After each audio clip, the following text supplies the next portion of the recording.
शिखा कंसं मृत्युं शिखावादका पूतना शोषका सूरजालेखन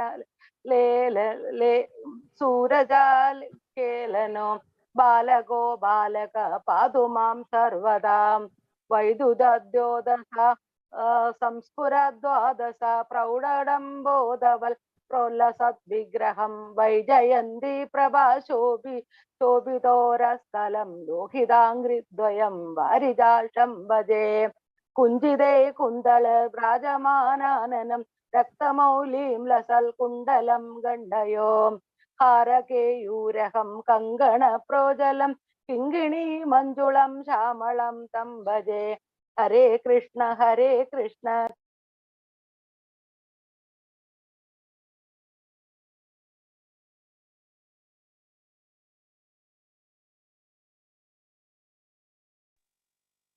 हरे कृष्ण माताजी।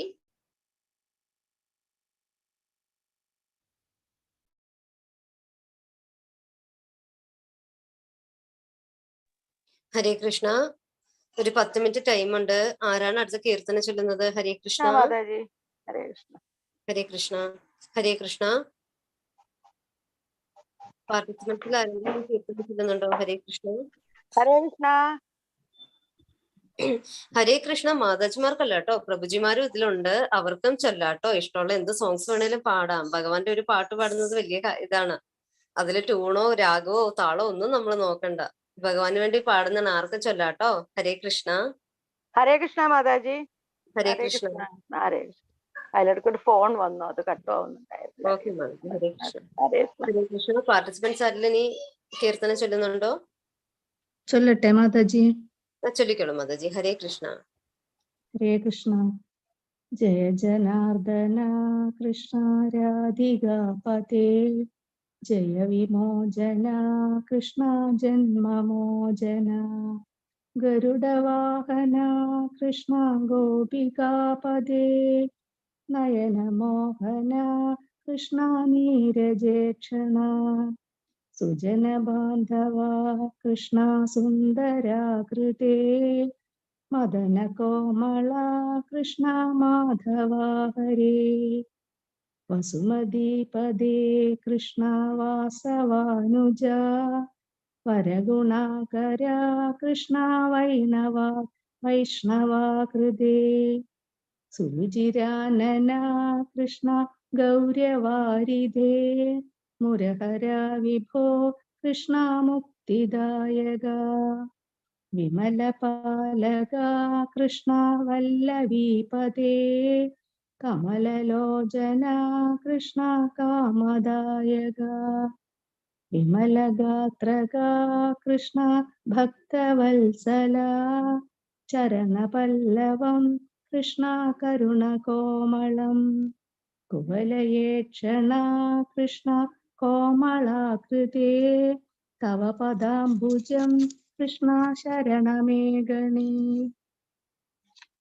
ഭുവനനായക കൃഷ്ണ പാവനാകൃതേ ഗുണഗണോജ്വല കൃഷ്ണ നളിനലോചന പ്രണയവാരിധേ കൃഷ്ണ ഗുണഗണാകര രാമസോദര കൃഷ്ണ ദീനവത്സല കാമസുന്ദര കൃഷ്ണ പാഹി സർവദാ നരകനാശന കൃഷ്ണ നരസഖാജയ ദേവകീസുത കൃഷ്ണ കാരുണ്യാംബുദേ കംസനാശന കൃഷ്ണ ദ്വാരകാവാസിൻ ഭാസുരാത്മജ കൃഷ്ണ ദേഹി മംഗളം തൃപ്പദാംബുജം കൃഷ്ണ കാമകോമളം ഭക്തദാസന കൃഷ്ണ അടിയനേ സദാ കാത്തുകൊള്ളണേ കൃഷ്ണ സർവദാ വിഭോ. ഹരേ കൃഷ്ണ കൃഷ്ണ കൃഷ്ണ ഹരേ ഹരേ ഹരേ രാമ രാമ രാമ ഹരേ ഹരേ. ഹരേ കൃഷ്ണ മാതാജി. ഹരേ കൃഷ്ണ മാതാജി. ഹരേ കൃഷ്ണ. ഇനി ആരെങ്കിലും പാർട്ടിസിപ്പൻസ് കീർത്തനം ചൊല്ലുന്നുണ്ടോ? ഹരേ കൃഷ്ണ.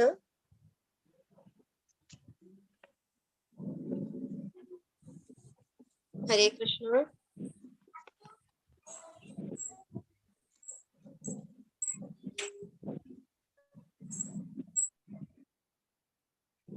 ഒന്നുകൂടെ ചെല്ലട്ടെ മാതാജി. ആ ചൊല്ലിക്കോളൂ മാതാജി. ഹരേ കൃഷ്ണ. അഞ്ജന ശ്രീധര ചാരുമൂർത്തേ കൃഷ്ണ, അഞ്ജലി കൂപ്പി വണങ്ങിടുന്നേ. കൃഷ്ണ ഹരേ ജയ, കൃഷ്ണ ഹരേ ജയ, കൃഷ്ണ ഹരേ ജയ കൈതൊഴുന്നേ. ആനന്ദാലങ്കാര വാസുദേവ കൃഷ്ണ, ആതങ്കമൊക്കെയകറ്റിടണേ. കൃഷ്ണ ഹരേ ജയ, കൃഷ്ണ ഹരേ ജയ, കൃഷ്ണ ഹരേ ജയ കൈതൊഴുന്നേ. ഇന്ദിരനാഥ ജഗന്നിവാസ കൃഷ്ണ, ഇന്നെന്റെ മുന്നിൽ വിളങ്ങിടണേ. കൃഷ്ണ ഹരേ ജയ, കൃഷ്ണ ഹരേ ജയ, കൃഷ്ണ ഹരേ ജയ കൈതൊഴുന്നേ. ഈരേഴുലകിനും ഏകനാഥ കൃഷ്ണ, ഈരഞ്ചു കൂപ്പി വണങ്ങിടുന്നേ. കൃഷ്ണ ഹരേ ജയ, കൃഷ്ണ ഹരേ ജയ, കൃഷ്ണ ഹരേ ജയ കൈതൊഴുന്നേ. ഉണ്ണി ഗോപാല കമലനേത്ര കൃഷ്ണ, ഉള്ളത്തിൽ വന്നു വിളങ്ങിടണം. കൃഷ്ണ ഹരേ ജയ, കൃഷ്ണ ഹരേ ജയ, കൃഷ്ണ ഹരേ ജയ കൈതൊഴുന്നേ. ഊഴിയിൽ വന്നു പിറന്ന നാഥ കൃഷ്ണ, ഊനം കൂടാതെ തുണച്ചിടണം. കൃഷ്ണ ഹരേ ജയ, കൃഷ്ണ ഹരേ ജയ, കൃഷ്ണ ഹരേ ജയ കൈതൊഴുന്നേ. എന്നുള്ളിലുള്ളൊരു താപമെല്ലാം കൃഷ്ണ, എന്നുണ്ണി ഗോപാല തീർത്തിടണേ. കൃഷ്ണ ഹരേ ജയ, കൃഷ്ണ ഹരേ ജയ, കൃഷ്ണ ഹരേ ജയ കൈതൊഴുന്നേ. എടലാർബാണനു തുല്യമൂർത്തേ കൃഷ്ണ, ഏറിയ മോദലാനുഗ്രഹിക്ക. കൃഷ്ണ ഹരേ ജയ, കൃഷ്ണ ഹരേ ജയ, കൃഷ്ണ ഹരേ ജയ കൈതൊഴുന്നേ. ഐഹികമായ സുഖത്തിലഹോ കൃഷ്ണ, അയ്യോ എനിക്കൊരു മോഹമില്ലേ. കൃഷ്ണ ഹരേ ജയ, കൃഷ്ണ ഹരേ ജയ, കൃഷ്ണ ഹരേ ജയ കൈതൊഴുന്നേ. ഒട്ടല്ല കൗതുകം അന്തരംഗേ കൃഷ്ണ, ഓമൽ തിരുമേനി ഭംഗി കാൺമാൻ. ഓടക്കുഴൽ കൃഷ്ണ ഹരേ ജയ, കൃഷ്ണ ഹരേ ജയ, കൃഷ്ണ ഹരേ ജയ കൈതൊഴുന്നേ. ഓടക്കുഴൽ വിളി മേളമോടെ കൃഷ്ണ, ഓടി വരികെന്റെ ഗോപബാല. കൃഷ്ണ ഹരേ ജയ, കൃഷ്ണ ഹരേ ജയ, കൃഷ്ണ ഹരേ ജയ കൈതൊഴുന്നേ. ഔദാര്യ കോമള കേളിശീല കൃഷ്ണ, സൗഭാഗ്യ സമ്പൽ സമൃദ്ധിദാനേ. കൃഷ്ണ ഹരേ ജയ, കൃഷ്ണ ഹരേ ജയ, കൃഷ്ണ ഹരേ ജയ കൈതൊഴുന്നേ. അംബുജലോചന നിൻ പാദ പങ്കജേ, അൻപോടു ഞാനിതാ കുമ്പിടുന്നേ. കൃഷ്ണ ഹരേ ജയ, കൃഷ്ണ ഹരേ ജയ, കൃഷ്ണ ഹരേ ജയ കൈതൊഴുന്നേ.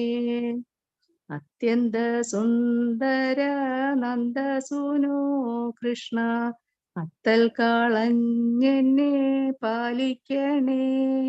കൃഷ്ണ ഹരേ ജയ, കൃഷ്ണ ഹരേ ജയ, കൃഷ്ണ ഹരേ ജയ കൈതൊഴുന്നേ. കൃഷ്ണ മുകിൽ വർണ്ണ വൃഷ്ണികുലേശ്വര കൃഷ്ണാംബുജേ ക്ഷണ കൈതൊഴുന്നേ. കൃഷ്ണ ഹരേ ജയ കൃഷ്ണ ഹരേ ജയ കൃഷ്ണ ഹരേ ജയ കൈതൊഴുന്നേ. ഹരേ കൃഷ്ണ കൃഷ്ണ കൃഷ്ണ ഹരേ ഹരേ ഹരേ രാമ രാമ രാമ ഹരേ ഹരേ. ഹരേ കൃഷ്ണ മാതാജി. താങ്ക് യു മാതാജി. ഹരേ കൃഷ്ണ അല്ലി മാതാജി. ഹരേ കൃഷ്ണ. ഹരേ കൃഷ്ണ മാതാജി. ഹരേ കൃഷ്ണ മാതാജി. ഹരേ കൃഷ്ണ. ഹരേ കൃഷ്ണ മാതാജി. ഹരേ കൃഷ്ണ. ഹരേ കൃഷ്ണ. നമുക്ക് ഹരേ കൃഷ്ണ മാതാജി. ഹരേ കൃഷ്ണ. ഓം നമോ ഭഗവതേ വാസുദേവായ. ഓം നമോ ഭഗവതേ വാസുദേവായ. ഓം നമോ ഭഗവതേ വാസുദേവായ. ഓം അജ്ഞാനതിമിരാന്ധസ്യ ജ്ഞാനാഞ്ജനശലാകയാ ചക്ഷുരുന്മീലിതം യേന തസ്മൈ ശ്രീഗുരവേ നമഃ. നമ ഓം വിഷ്ണുപാദായ കൃഷ്ണപ്രേഷ്ഠായ ഭൂതലേ ശ്രീമതേ ഭക്തിവേദാന്ത സ്വാമിന്നിധി നാമിനേ. മൂകം കരോതി വാചാലം പങ്കും ലംഘയതേ ഗിരിം യത്കൃപാതമഹം വന്ദേ പരമാനന്ദമാധവം. ജയ ശ്രീ കൃഷ്ണ ചൈതന്യ പ്രഭു നിത്യാനന്ദ ശ്രീ അദ്വൈത ഗദാധര ശ്രീവാസാദി ഗൗരഭക്തവൃന്ദ. ഹരേ കൃഷ്ണ കൃഷ്ണ കൃഷ്ണ ഹരേ ഹരേ ഹരേ രാമ രാമ രാമ ഹരേ ഹരേ. ഹരേ കൃഷ്ണ. ഇസ്കോൺ മാംഗ്ലൂർ നടത്തുന്ന ഭഗവത്ഗീത ലെവൽ 1 ക്ലാസിന്റെ 10ാമത്തെ അധ്യായമാണ് ഇന്ന് നമ്മൾ പഠിക്കുന്നത്. ഇങ്ങനെ ഒരു അവസരം തന്നിട്ടുള്ള എല്ലാവർക്കും വളരെയധികം പ്രണാമം. ശ്ലോകം ചൊല്ലിയവർക്കും അർത്ഥം പറഞ്ഞവർക്കും കീർത്തനങ്ങൾ ചൊല്ലിയവർക്കും പങ്കെടുക്കുന്ന എല്ലാവർക്കും രേണുമാതാജി കോ ഹോസ്റ്റ് ആയിട്ടുള്ള എല്ലാവർക്കും എൻ്റെ പ്രണാമം. അപ്പൊ നമ്മള് ഇന്നലെ ഏത് അധ്യായം പഠിച്ചത്? രാജവിദ്യ രാജഗുഹ്യ യോഗാണ് പഠിച്ചത്. അപ്പൊ ഏറ്റവും വലിയ അറിവാണ്, ഏറ്റവും രഹസ്യമായ അറിവാണ് എന്ന് പറഞ്ഞു. അതിലെ പ്രധാനപ്പെട്ട 2-3 ശ്ലോകങ്ങൾ ഏതായിരുന്നു? 2 വാഗ്ദാനങ്ങൾ ഭഗവാൻ നമുക്ക് തന്നു. ഞാൻ നിങ്ങളുടെ യോഗക്ഷേമം, നിങ്ങൾക്ക് കിട്ടേണ്ടതൊക്കെ ഞാൻ നേടിത്തരും, അത് നിലനിർത്താനും ഞാൻ തന്നെയാണെന്ന് പറഞ്ഞു. അതുപോലെ മമ ഭക്തൻ, എൻ്റെ ഭക്തൻ ഒരിക്കലും നശിക്കില്ല എന്ന് പറഞ്ഞു. അത് രണ്ടുമാണ് ഇന്നലത്തെ ഇതിൽ പറഞ്ഞത്. അപ്പം ആ പ്രധാനപ്പെട്ട ശ്ലോകങ്ങൾ ഒന്നുകൂടിയും ചൊല്ലാം. 22ാമത്തെ ശ്ലോകമാണ്. ആർക്കെങ്കിലും ചെല്ലാൻ പറ്റുകയാണെങ്കിൽ ചൊല്ലിക്കോളൂ. അനന്യ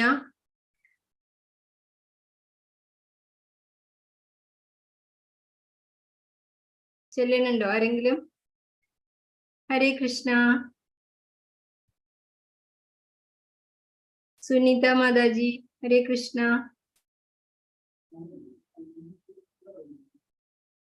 വേണ്ട, സമയം പോണ്ട, ഞാൻ തന്നെ ചെല്ലാം. അനന്യ ചിന്തയന്തോ മാം യേ ജനാ പര്യുപാസതേ തേഷാം നിത്യാഭിയുക്താനാം യോഗക്ഷേമം വഹാമ്യഹം. അനന്യമായ വ്യതിചലിക്കാത്ത ശ്രദ്ധയോട് കൂടിയിട്ട് ആരാണോ എന്നെ സദാസമയവും ഉപാസിക്കുന്നത്, അങ്ങനെയുള്ള ആൾക്കാരുടെ എല്ലാ കാര്യങ്ങളും ഞാൻ നോക്കിക്കോളാം. യോഗവും ക്ഷേമവും, ആവശ്യമുള്ളത് നേടിത്തരുന്നത് നിലനിർത്തും. അതാണ് യോഗം ക്ഷേമം, ഞാൻ തന്നെ നോക്കിക്കോളാം എന്ന് പറഞ്ഞു. പിന്നെ പ്രധാനപ്പെട്ട ശ്ലോകം എന്ന് പറഞ്ഞത് 26ാമത്തെയാണ്. ഭഗവാൻ എന്താണ് നമ്മൾ കൊടുക്കേണ്ടത് എന്നുള്ളതാണ്. പത്രം പുഷ്പം ഫലം തോയം യോമേ ഭക്തിയാ പ്രയച്ഛതി തദഹം ഭക്തി ഉപഹൃതം അശ്നാമി പ്രേതാത്മന. ഭക്തിയോട് കൂടിയിട്ട് എന്ത് തന്നെ ചെറിയ കാര്യങ്ങൾ കൊടുത്താലും, ഒരു തുള്ളി വെള്ളമായാലും ഭഗവാൻ അത് സ്വീകരിക്കും. ഭക്തി ഉണ്ടാവണം എന്ന് മാത്രമേ ഉള്ളൂ എന്ന് പറഞ്ഞു. പിന്നെ പ്രധാനപ്പെട്ടത് 34ാമത്തെ ശ്ലോകം, എങ്ങനെയാണ് ഭഗവാനിലേക്ക് എത്തുക എന്നുള്ളത് പറഞ്ഞു. മന്മനാഭവ മദ്ഭക്തോ മദ്യാജീ മാം നമസ്കുരു മാമേ വൈഷ്യസി യുക്ത്വൈവം ആത്മാനം മത്പരായണ എന്ന് പറഞ്ഞു. ഭഗവാനെ എപ്പോഴും മനസ്സിൽ കൊണ്ട് നടക്കുക, ഭഗവാന്റെ ഭക്തനാവുക, ഭഗവാനെ ആരാധിക്കുക, ഭഗവാനെ നമസ്കരിക്കുക. ഇത്ര എളുപ്പമുള്ള കാര്യങ്ങളാണ് ചെയ്യേണ്ടത്. അങ്ങനെയാണെങ്കിൽ എന്ത് പറഞ്ഞു? ഞാൻ നിങ്ങളെ നോക്കിക്കോളും, നിങ്ങൾ ഒരിക്കലും നശിക്കുകയില്ല. നമേ ഭക്ത പ്രണശ്യതി, എന്റെ ഭക്തൻ ഒരിക്കലും നശിച്ചു പോവില്ല എന്ന് ഭഗവാൻ ഇന്നലെ നമുക്ക് ഉറപ്പ് തന്നു. ഇന്ന് ഇപ്പൊ പറയണത് ഭഗവാന്റെ വിഭൂതികൾ, ഭഗവാന്റെ ലക്ഷണങ്ങൾ എവിടെയൊക്കെ കാണും. എവിടെ എല്ലാ സ്ഥലത്തും ഉണ്ട്. എന്നാലും പ്രത്യേകിച്ച് കുറച്ചൊരു 82 84 മറ്റോ കാര്യങ്ങള് ഭഗവാൻ പറഞ്ഞു തരികയാണ്. ഇന്നതൊക്കെ കാണുമ്പോൾ നിങ്ങൾ അറിഞ്ഞോളൂ, ഞാൻ അതിലുണ്ട് എന്നുള്ള കാര്യം. ഇല്ലാത്തതൊന്നുമില്ല, എന്നാലും പ്രത്യേകം എടുത്തു പറയുന്നുണ്ട് ഭഗവാൻ. അപ്പൊ ഓരോ വസ്തുവും കാണുമ്പോൾ അത് നന്നായിട്ട് വിശദമായിട്ട് നോക്കണം, തുറന്നു നോക്കണം. അപ്പോഴാണ് അതിൽ നമുക്ക് ഭഗവാന്റെ സാന്നിധ്യം ഉൾക്കൊള്ളാനായിട്ട് സാധിക്കും. ഇപ്പൊ ഇളനീര് കുടിക്കണം എന്ന് വിചാരിക്കുക, അപ്പൊ കട്ടിയായിട്ടുള്ള തേങ്ങയുടെ പുറന്തൊണ്ടും ചകിരിയും ഒക്കെ കളഞ്ഞ് ചിരട്ടയൊക്കെ പൊട്ടിച്ചിട്ട് വേണം. അപ്പോഴാണ് അതിൽ ആ അമൃത് പോലെയുള്ള ഇളനീര് കിട്ടുക. അതുപോലെ തന്നെ ഇപ്പൊ കശുവണ്ടി അങ്ങനത്തെ നട്ട്സ് ഒക്കെ ആണെങ്കിലും ഹാർഡായിട്ടുള്ള പുറന്തൊണ്ടുണ്ടാവും. അതിനെയൊക്കെ മുറിച്ച് കളഞ്ഞാലേ ഉള്ളിലിരിക്കുന്ന ആ നല്ല ഭാഗം, കാമ്പ് നമുക്ക് കാണാൻ പറ്റുള്ളൂ. അതുപോലെ ഓരോ കാര്യങ്ങളും കാണുമ്പോൾ അതിൽ ശ്രദ്ധ വെച്ച് നോക്കിയാല് അതിന്റെ ഉള്ളിലേക്ക് ഇറങ്ങി ചെല്ലുമ്പോൾ നമുക്ക് ഭഗവാന്റെ സാന്നിധ്യം അറിയാവുന്നതാണ്. 1-ാമത്തെ ശ്ലോകം വിഭൂതി യോഗാണ് ഈ അധ്യായത്തിന്റെ പേര്. ശ്രീ ഭഗവാനുവാച ഭൂയ ഏവ മഹാബാഹോ ശൃണു മേ പരമം വച യത്തേഹം പ്രീയമാണായ ഭക്ഷ്യാമി ഹിതകാമ്യയാ. ഭഗവാൻ അർജുനനെ വിളിക്കുകയാണ്. മഹാബാഹോ, ഞാൻ നിനക്ക് പറഞ്ഞു തരാം. നീ എൻ്റെ പ്രിയമാണായാണ്, വളരെ പ്രിയപ്പെട്ട സുഹൃത്താണ്. അർജുനന്റെ ഒരു ഭാഗ്യം അല്ലെ. ഭക്ഷ്യാമി ഹിതകാമ്യയ, ഞാൻ നിനക്ക് എന്തിനാണ് പറഞ്ഞു തരുന്നത്? ഭക്ഷ്യാമി എന്ന് പറഞ്ഞാൽ പറയുന്നു, ഹിതകാമ്യയ ആണ് പറയുന്നത്. നിനക്ക് നല്ലത് വരണം, നിനക്ക് ഹിതം, നിന്റെ ഹിതം കാമിച്ചിട്ടാണ്, നിന്റെ ഹിതം ഉണ്ടാവാൻ വേണ്ടിയിട്ടാണ്. നിന്റെ എന്ന് പറഞ്ഞാൽ നമ്മൾ ഓരോരുത്തരുടെയും സാധാരണക്കാരായ ആൾക്കാർക്ക് നല്ലത് വരാൻ വേണ്ടിയിട്ടാണ് ഞാനിതാ ഇവിടെ പറയാൻ പോകുന്നത്. ചിത്രം കാണുന്നത് നമ്മുടെ മഹാഭാരത യുദ്ധത്തിന് മുൻപായിട്ട് ദുര്യോധനനും അർജുനനും ഭഗവാനെ ക്ഷണിക്കാനായിട്ട് ചെന്നു. ദുര്യോധനന് പോവാൻ ഒട്ടും ഇഷ്ടമുണ്ടായിരുന്നില്ല. പക്ഷെ ധൃതരാഷ്ട്രരുടെ നിർബന്ധം കാരണം പോയതാണ്. പോയിട്ട് രാജകീയമായിട്ട് ഭഗവാന്റെ തലക്കിൽ അവിടെ ഇരുന്നു. പിന്നെ കുറച്ച് കഴിഞ്ഞപ്പോ ഭഗവാൻ അപ്പോ അർജുനൻ വരട്ടെ എന്ന് വിചാരിച്ചിട്ട് ഉറങ്ങുന്ന മാതിരി കിടന്നു. അർജുനൻ കുറച്ച് കഴിഞ്ഞപ്പോ വന്നു. അർജുനൻ ഭഗവാന്റെ കാൽക്കലിരുന്നു. ഭഗവാൻ കണ്ണ് തുറന്നു നോക്കിയപ്പോ അർജുനനെയാണ് കണ്ടത്. എന്തിനാ അർജുന വന്നത് എന്ന് ചോദിച്ചു. അപ്പോ അപ്പുറത്തിരിക്കുന്ന ആള് ദുര്യോധനൻ ദേഷ്യപ്പെട്ട് പറഞ്ഞു, അതെന്താ അർജുനനോട് ചോദിക്കുന്നത്, ഞാനല്ലേ ആദ്യം വന്നത് എന്ന് ചോദിച്ചു. ഓ ശരി, എന്നാ ദുര്യോധന മഹാരാജാവ് പറയൂ, എന്തിനാ വന്നത് എന്ന് ചോദിച്ചു. അപ്പൊ പറഞ്ഞു, യുദ്ധത്തിന് ക്ഷണിക്കാനാണ് വന്നത്. അപ്പൊ ഭഗവാൻ പറഞ്ഞു, ഞാൻ യുദ്ധം ചെയ്യില്ല. ഞാൻ ആയുധം എടുക്കാത്ത ഞാൻ വേണോ, അതും അനേകായിരം ഉള്ള എന്റെ യാദവപ്പട വേണോ? കേട്ട പാതി ദുര്യോധനൻ പറഞ്ഞു, എനിക്ക് യാദവപ്പട മതി, യാദവ സൈന്യം മതി എന്ന് പറഞ്ഞു. അപ്പൊ അർജുനന് സന്തോഷമായി. ഭഗവാനെ വേണമെന്ന് അങ്ങാനും പറയുമോ എന്ന് പേടിച്ചിരിക്കുകയായിരുന്നു.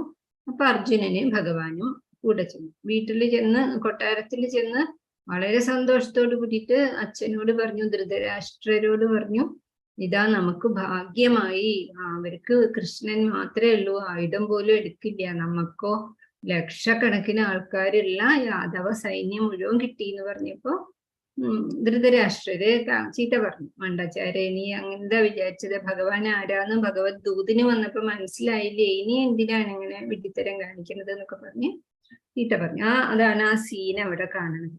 അപ്പൊ ഭഗവാൻ ആദ്യത്തെ ശ്ലോകത്തിൽ പറഞ്ഞു, ഞാൻ നിനക്ക് വേണ്ട കാര്യങ്ങൾ ഇനിയും ഇതാ ധാരാളമായിട്ട് പറഞ്ഞു തരാം. കാരണം നീ എനിക്ക് പ്രിയമാണായ, ഇഷ്ടപ്പെട്ട ആളാണ്, എൻ്റെ സുഹൃത്താണ്. മാത്രമല്ല ഭക്ഷ്യാമി ഹിതകാമ്യ, നിന്റെ നന്മയ്ക്ക് വേണ്ടി മാത്രമാണ് ഞാനിത് പറയുന്നത്. നമ്മളുടെ ഓരോരുത്തരുടെയും, സാധാരണക്കാരായ ജനങ്ങളുടെ, ഭഗവത്ഗീതയിലേക്ക് തിരിയുന്ന ആൾക്കാരുടെ ഗുണത്തിന് വേണ്ടിയിട്ടാണ് ഭഗവാൻ പറയണത്. 2-ാമത്തെ ശ്ലോകം നമേ വിദു സുരഗണ പ്രഭവം നാമ ഹർഷയ അഹം ആദിർഹി ദേവാനാം മഹർഷീനാം ച സർവശ. എന്നെ ആർക്കാണ് അറിയുക? ഇവർക്കൊന്നും എന്നെ അറിഞ്ഞൂടാ. ആർക്ക്? സുരഗണങ്ങൾക്ക് അറിയില്ല, മഹർഷിമാർക്ക് അറിയില്ല, ദേവതകൾക്ക് അറിയില്ല, ഒറ്റയാൾക്കും എന്നെ അറിഞ്ഞുകൂടാ. ന മേ വിദു, എന്നാണ് ഇല്ല, മേ വിദു എന്നെ അറിയുകയില്ല. സുരഗണങ്ങൾക്ക് അറിയില്ല. പിന്നെ എൻ്റെ പ്രഭവം എന്താണ് എന്നുള്ള കാര്യം മഹർഷിമാർക്കും അറിയില്ല. പിന്നെ സാധാരണക്കാരായ നമുക്ക് അറിയാൻ സാധിക്കോ? കാരണം എന്താണ് അറിയാതിരിക്കാൻ ദേവന്മാർക്കും മഹർഷിമാർക്കും? അവരുടെ ഒക്കെ ആദി പുരുഷൻ ഞാനാണ്. അവരൊക്കെ എന്നിൽ നിന്നും ഉണ്ടായിട്ടുള്ള ആൾക്കാരാണ്, എൻ്റെ മനസ്സിൽ നിന്നും ഉണ്ടായിട്ടുള്ള ആൾക്കാരാണ്. അഹം ആദിർഹി ദേവാനാം, ദേവന്മാർക്കൊക്കെ ആദ്യം ആയിട്ടുണ്ടായിട്ടുള്ളതാണ് ഞാൻ. അതുപോലെ തന്നെ മഹർഷീനാം ച സർവശ, എല്ലാവർക്കും ആദ്യം, നമ്മൾ ഇന്നലെ പറഞ്ഞല്ലോ, ആദി പുരുഷനാണ് ഭഗവാൻ. അതുകൊണ്ട് അവർക്കൊന്നും എൻ്റെ ഉൽപ്പത്തി അറിയില്ല. ഭഗവാൻ അജനാണ്, ജനിക്കാത്തവനാണ്. ദേവന്മാർക്കോ മഹർഷിമാർക്കോ അദ്ദേഹത്തിന്റെ തുടക്കം എന്താണ്, അദ്ദേഹം ആരാണ് എന്നൊന്നും അറിയില്ല. ഇപ്പൊ ഈ ചിത്രത്തിൽ കാണിച്ചപ്പോ നമുക്ക് സംശയം തോന്നും, അതെന്താ അങ്ങനെ? ദേവകിയുടെ മകനായിട്ട് ജനിച്ചില്ലേ? വസുദേവരുടെയും ദേവകിയുടെയും മകനായിട്ട് കാരാഗൃഹത്തിൽ ജനിച്ചത് പിന്നെ ആരാ എന്ന് ചോദിക്കുകയാണെങ്കിൽ അത് ഭഗവാന്റെ തന്നെ ഒരു അവതാരമാണ്. ഭഗവാനല്ല അത്. ജനിച്ചപ്പോ എങ്ങനെയായിരുന്നു? 4 കൈകളോട് കൂടിയിട്ട് ചതുർഭുജ വിഷ്ണുവിന്റെ രൂപത്തിലാണ് ജനിച്ചത്. അല്ലാതെ സാധാരണ കുട്ടികളുടെ പോലെയല്ല. അങ്ങനെ ഒരു ഭഗവാൻ നേരിട്ട് എന്ന് പറയാൻ പറ്റില്ല, ഒരു അവതാരം ആണത്. ആ അവതാരത്തിന്റെ പൂർണ്ണ പുണ്യ അവതാരത്തിന്റെ സമയത്ത് ആകാശത്ത് നാരദരും സകല ദേവതകളും ശിവനും ബ്രഹ്മാവും ഒക്കെ നിരന്ന് നിന്നു ഭഗവാന്റെ ദിവ്യമായിട്ടുള്ള രൂപം കാണും. കുട്ടികൾക്ക്, സാധാരണ മനുഷ്യന്മാർക്ക് സാധിക്കുന്നതല്ലല്ലോ കാണിച്ചത്. ജനിച്ച ഉടനെ പാതിരിയായിരുന്നു. കാരാഗൃഹത്തിന്റെ വാതിലുകൾ താനേ തുറന്നു, പൂട്ടുകളൊക്കെ തുറന്നു. പിന്നെ കാവൽക്കാരൊക്കെ ഉറങ്ങിപ്പോയി. സംസാരിച്ചു. വസുദേവര് കുട്ടിയെ കൊട്ടയില് തലയിലാക്കിയിട്ട് ഇങ്ങനെ പോകുമ്പോ അനന്തനാഗം കൊട പിടിച്ചു കൊടുത്തു. യമുന നദി വഴി കൊടുത്തു. ആ യമുന നദി ഇങ്ങനെ കോരിത്തരിച്ചു എന്നാ പറയണേ. ഭഗവാനല്ലേ നദി കൂടെ എങ്ങനെ പോണത്? അപ്പോ നദിയുടെ ഓളങ്ങളാകുന്ന കൈകൊണ്ട് ഇങ്ങനെ ഏന്തിയിട്ട് കൊട്ടയുടെ മുകളിലേക്ക് തൊടാനായിട്ട് ശ്രമിച്ചു ഭഗവാന്റെ കാല്. അതറിഞ്ഞ ഭഗവാൻ എന്ത് ചെയ്തു? ആ കുഞ്ഞിക്കാല് ആ കൊട്ടയിൽ നിന്ന് ഇങ്ങനെ പുറത്തേക്ക് തീശിട്ട് കൊടുത്തു. അപ്പൊ യമുന നദിക്ക് അങ്ങോട്ട് സന്തോഷായി. ആ കാല് യമുനയിൽ തൊട്ടപ്പോഴാണ് ഇത്ര യമുന നദി കറുത്തുപോയത്. അങ്ങനെ അതൊക്കെ ഒരു സാധാരണ ആൾക്കാർക്ക് സാധിക്കില്ലല്ലോ. അപ്പൊ അങ്ങനെയുള്ള ഭഗവാനെ ഉൽപ്പത്തിയോ വിഭൂതിയോ ഒന്നും ദേവന്മാർക്കോ മഹർഷിമാർക്കോ ഒന്നും അറിഞ്ഞുകൂടാ പറയാം. ഇനി 7ാമത്തെ ശ്ലോകം. ഏതാം വിഭൂതിം യോഗം ച മമ യോ വേത്തി തത്വദഃ സോ അവികമ്പേന യോഗേന യുജ്യതേ നാത്ര സംശയ.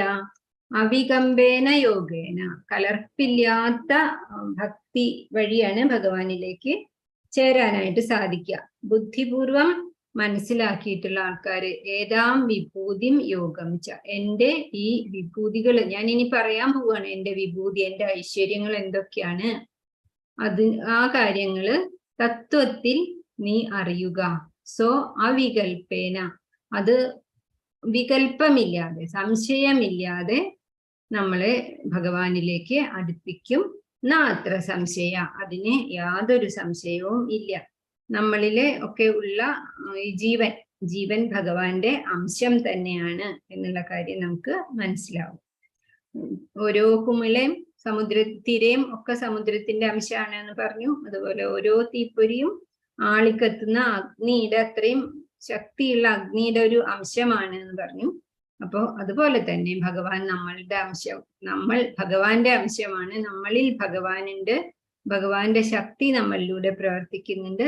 അല്ലാതെ ഭഗവാൻ മറ്റേതോ ഒരു ലോകത്തിൽ ഇരിക്കുന്നു, നമ്മൾ ഇവിടെ താഴത്ത്, അങ്ങനെയല്ല വിചാരിക്കേണ്ടത്. എവിടെയാണ്? നമ്മളുടെ ഉള്ളിലാണ് ഉള്ളത്. ചിലർക്ക് അത് കൂടുതൽ അനുഭവപ്പെടും അവരുടെ ഭക്തി കാരണം. അല്ലാതെ ഭഗവാൻ എല്ലാവരോടും ഒരേപോലെയാണ്. ഇന്നലെ പറഞ്ഞല്ലോ, സമോഹം, എല്ലാവർക്കും ഒരേപോലെയാണ്, എല്ലാവരോടും ഒരേപോലെയാണ് നമ്മൾ ഭഗവാൻ ഇരിക്കുന്നത്. പക്ഷെ അത് ഭഗവാനിലേക്ക് അങ്ങോട്ട് ചെല്ലുമ്പോഴാണ് അതിന്റെ ഗുണം അറിയുക. നമ്മൾ ഭഗവാനായിട്ട് അങ്ങോട്ട് മാറും, തീരും ഭഗവാനായിട്ട്. എങ്ങനെ? നദി ഒഴുകി ഒഴുകി നദിയുടെ ലക്ഷ്യം സമുദ്രത്തിൽ എത്തുക എന്നുള്ളതാണ്. സമുദ്രത്തിന്റെ അടുത്തെത്തുമ്പോഴേക്കും നദി ഇങ്ങനെ തുള്ളി ചാടാൻ തുടങ്ങും. അഴിമുഖമൊക്കെ കണ്ടിട്ടില്ലേ? അപ്പൊ സമുദ്രത്തിലെത്തിയാലോ പിന്നെ നദിയില്ല, അത് സമുദ്രം തന്നെയായി. അതിലെ ഓരോ തുള്ളി വെള്ളവും സമുദ്രത്തിലെ വെള്ളമായിപ്പോയി. അതുപോലെ തന്നെയാണ് നമ്മള് ഭഗവാനിലേക്ക് എത്തുമ്പോ ഭഗവാന്റെ കുറെ ഗുണങ്ങളൊക്കെ നമുക്കും കിട്ടും. അതാണ് എന്റെ വിഭൂതികളും യോഗശക്തികളും എന്താണ് എന്ന് ശരിയായിട്ട് ബോധ്യപ്പെട്ടാല് അവര് എന്നിലേക്ക് കൂടുതൽ അടുക്കും, എന്റെ സേവനത്തില് കൂടുതലായിട്ട് മുഴുകും. അത്ര സംശയം, അതിൽ യാതൊരു സംശയവും ഇല്ല. 8ാമത്തെ ശ്ലോകം. അഹം സർവസ്യ പ്രഭവോ മത്ത സർവം പ്രവർത്തതേ ഇതി മത്വാ ഭജന്തേ മാം ബുധാ ഭാവ സമന്വിതായി. 8, 9, 10, 11 ശ്ലോകങ്ങൾക്ക് ഭഗവത്ഗീതയുടെ സാരമാണെന്ന് പറയും. അഹം സർവസ്യ പ്രഭവോ, ഞാനാണ് എല്ലാത്തിൻ്റെയും ഉറവിടമായിട്ടുള്ള പരമാത്മാവ്. മത്ത എന്ന് പറഞ്ഞാൽ എന്നിൽ നിന്ന് എന്നാണ് അർത്ഥം. മത്ത സർവം പ്രവർത്തതേ, എന്നിൽ കൂടെയാണ് അല്ലെങ്കിൽ എന്നിൽ നിന്നാണ് ബാക്കി എല്ലാ കാര്യങ്ങളും ഉണ്ടായത്. നമ്മള് ചാർട്ടില്, ഗോലോക ചാർട്ടില് കണ്ടില്ലേ? ഭഗവാന്റെ ഓരോ നിശ്വാസത്തിൽ നിന്നും അല്ലെങ്കിൽ ഓരോ രോമകൂപങ്ങളിൽ നിന്നും അനേകം പ്രപഞ്ചങ്ങൾ ഉണ്ടാവുന്നു. അതാണ് മത്ത സർവം പ്രവർത്തതേ, എന്നിൽ നിന്നാണ് സർവവും പ്രവർത്തിക്കുന്നത്, ഈ പ്രപഞ്ചത്തിലുള്ളത് മുഴുവനും.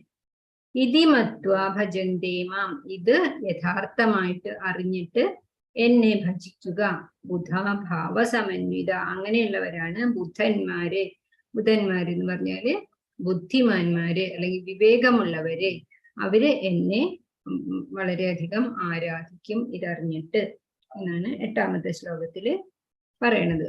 നമുക്ക് ജീവൻ തരുന്ന ഭഗവാന്റെ തന്നെ സേവകരാവുക എന്നതാണ് നമ്മള് ചെയ്യേണ്ടതായിട്ടുള്ള ഒരു കർത്തവ്യം. ഭഗവാന്റെ അംശം എല്ലാവർക്കും ഒരേപോലെ കൊടുക്കുന്നു.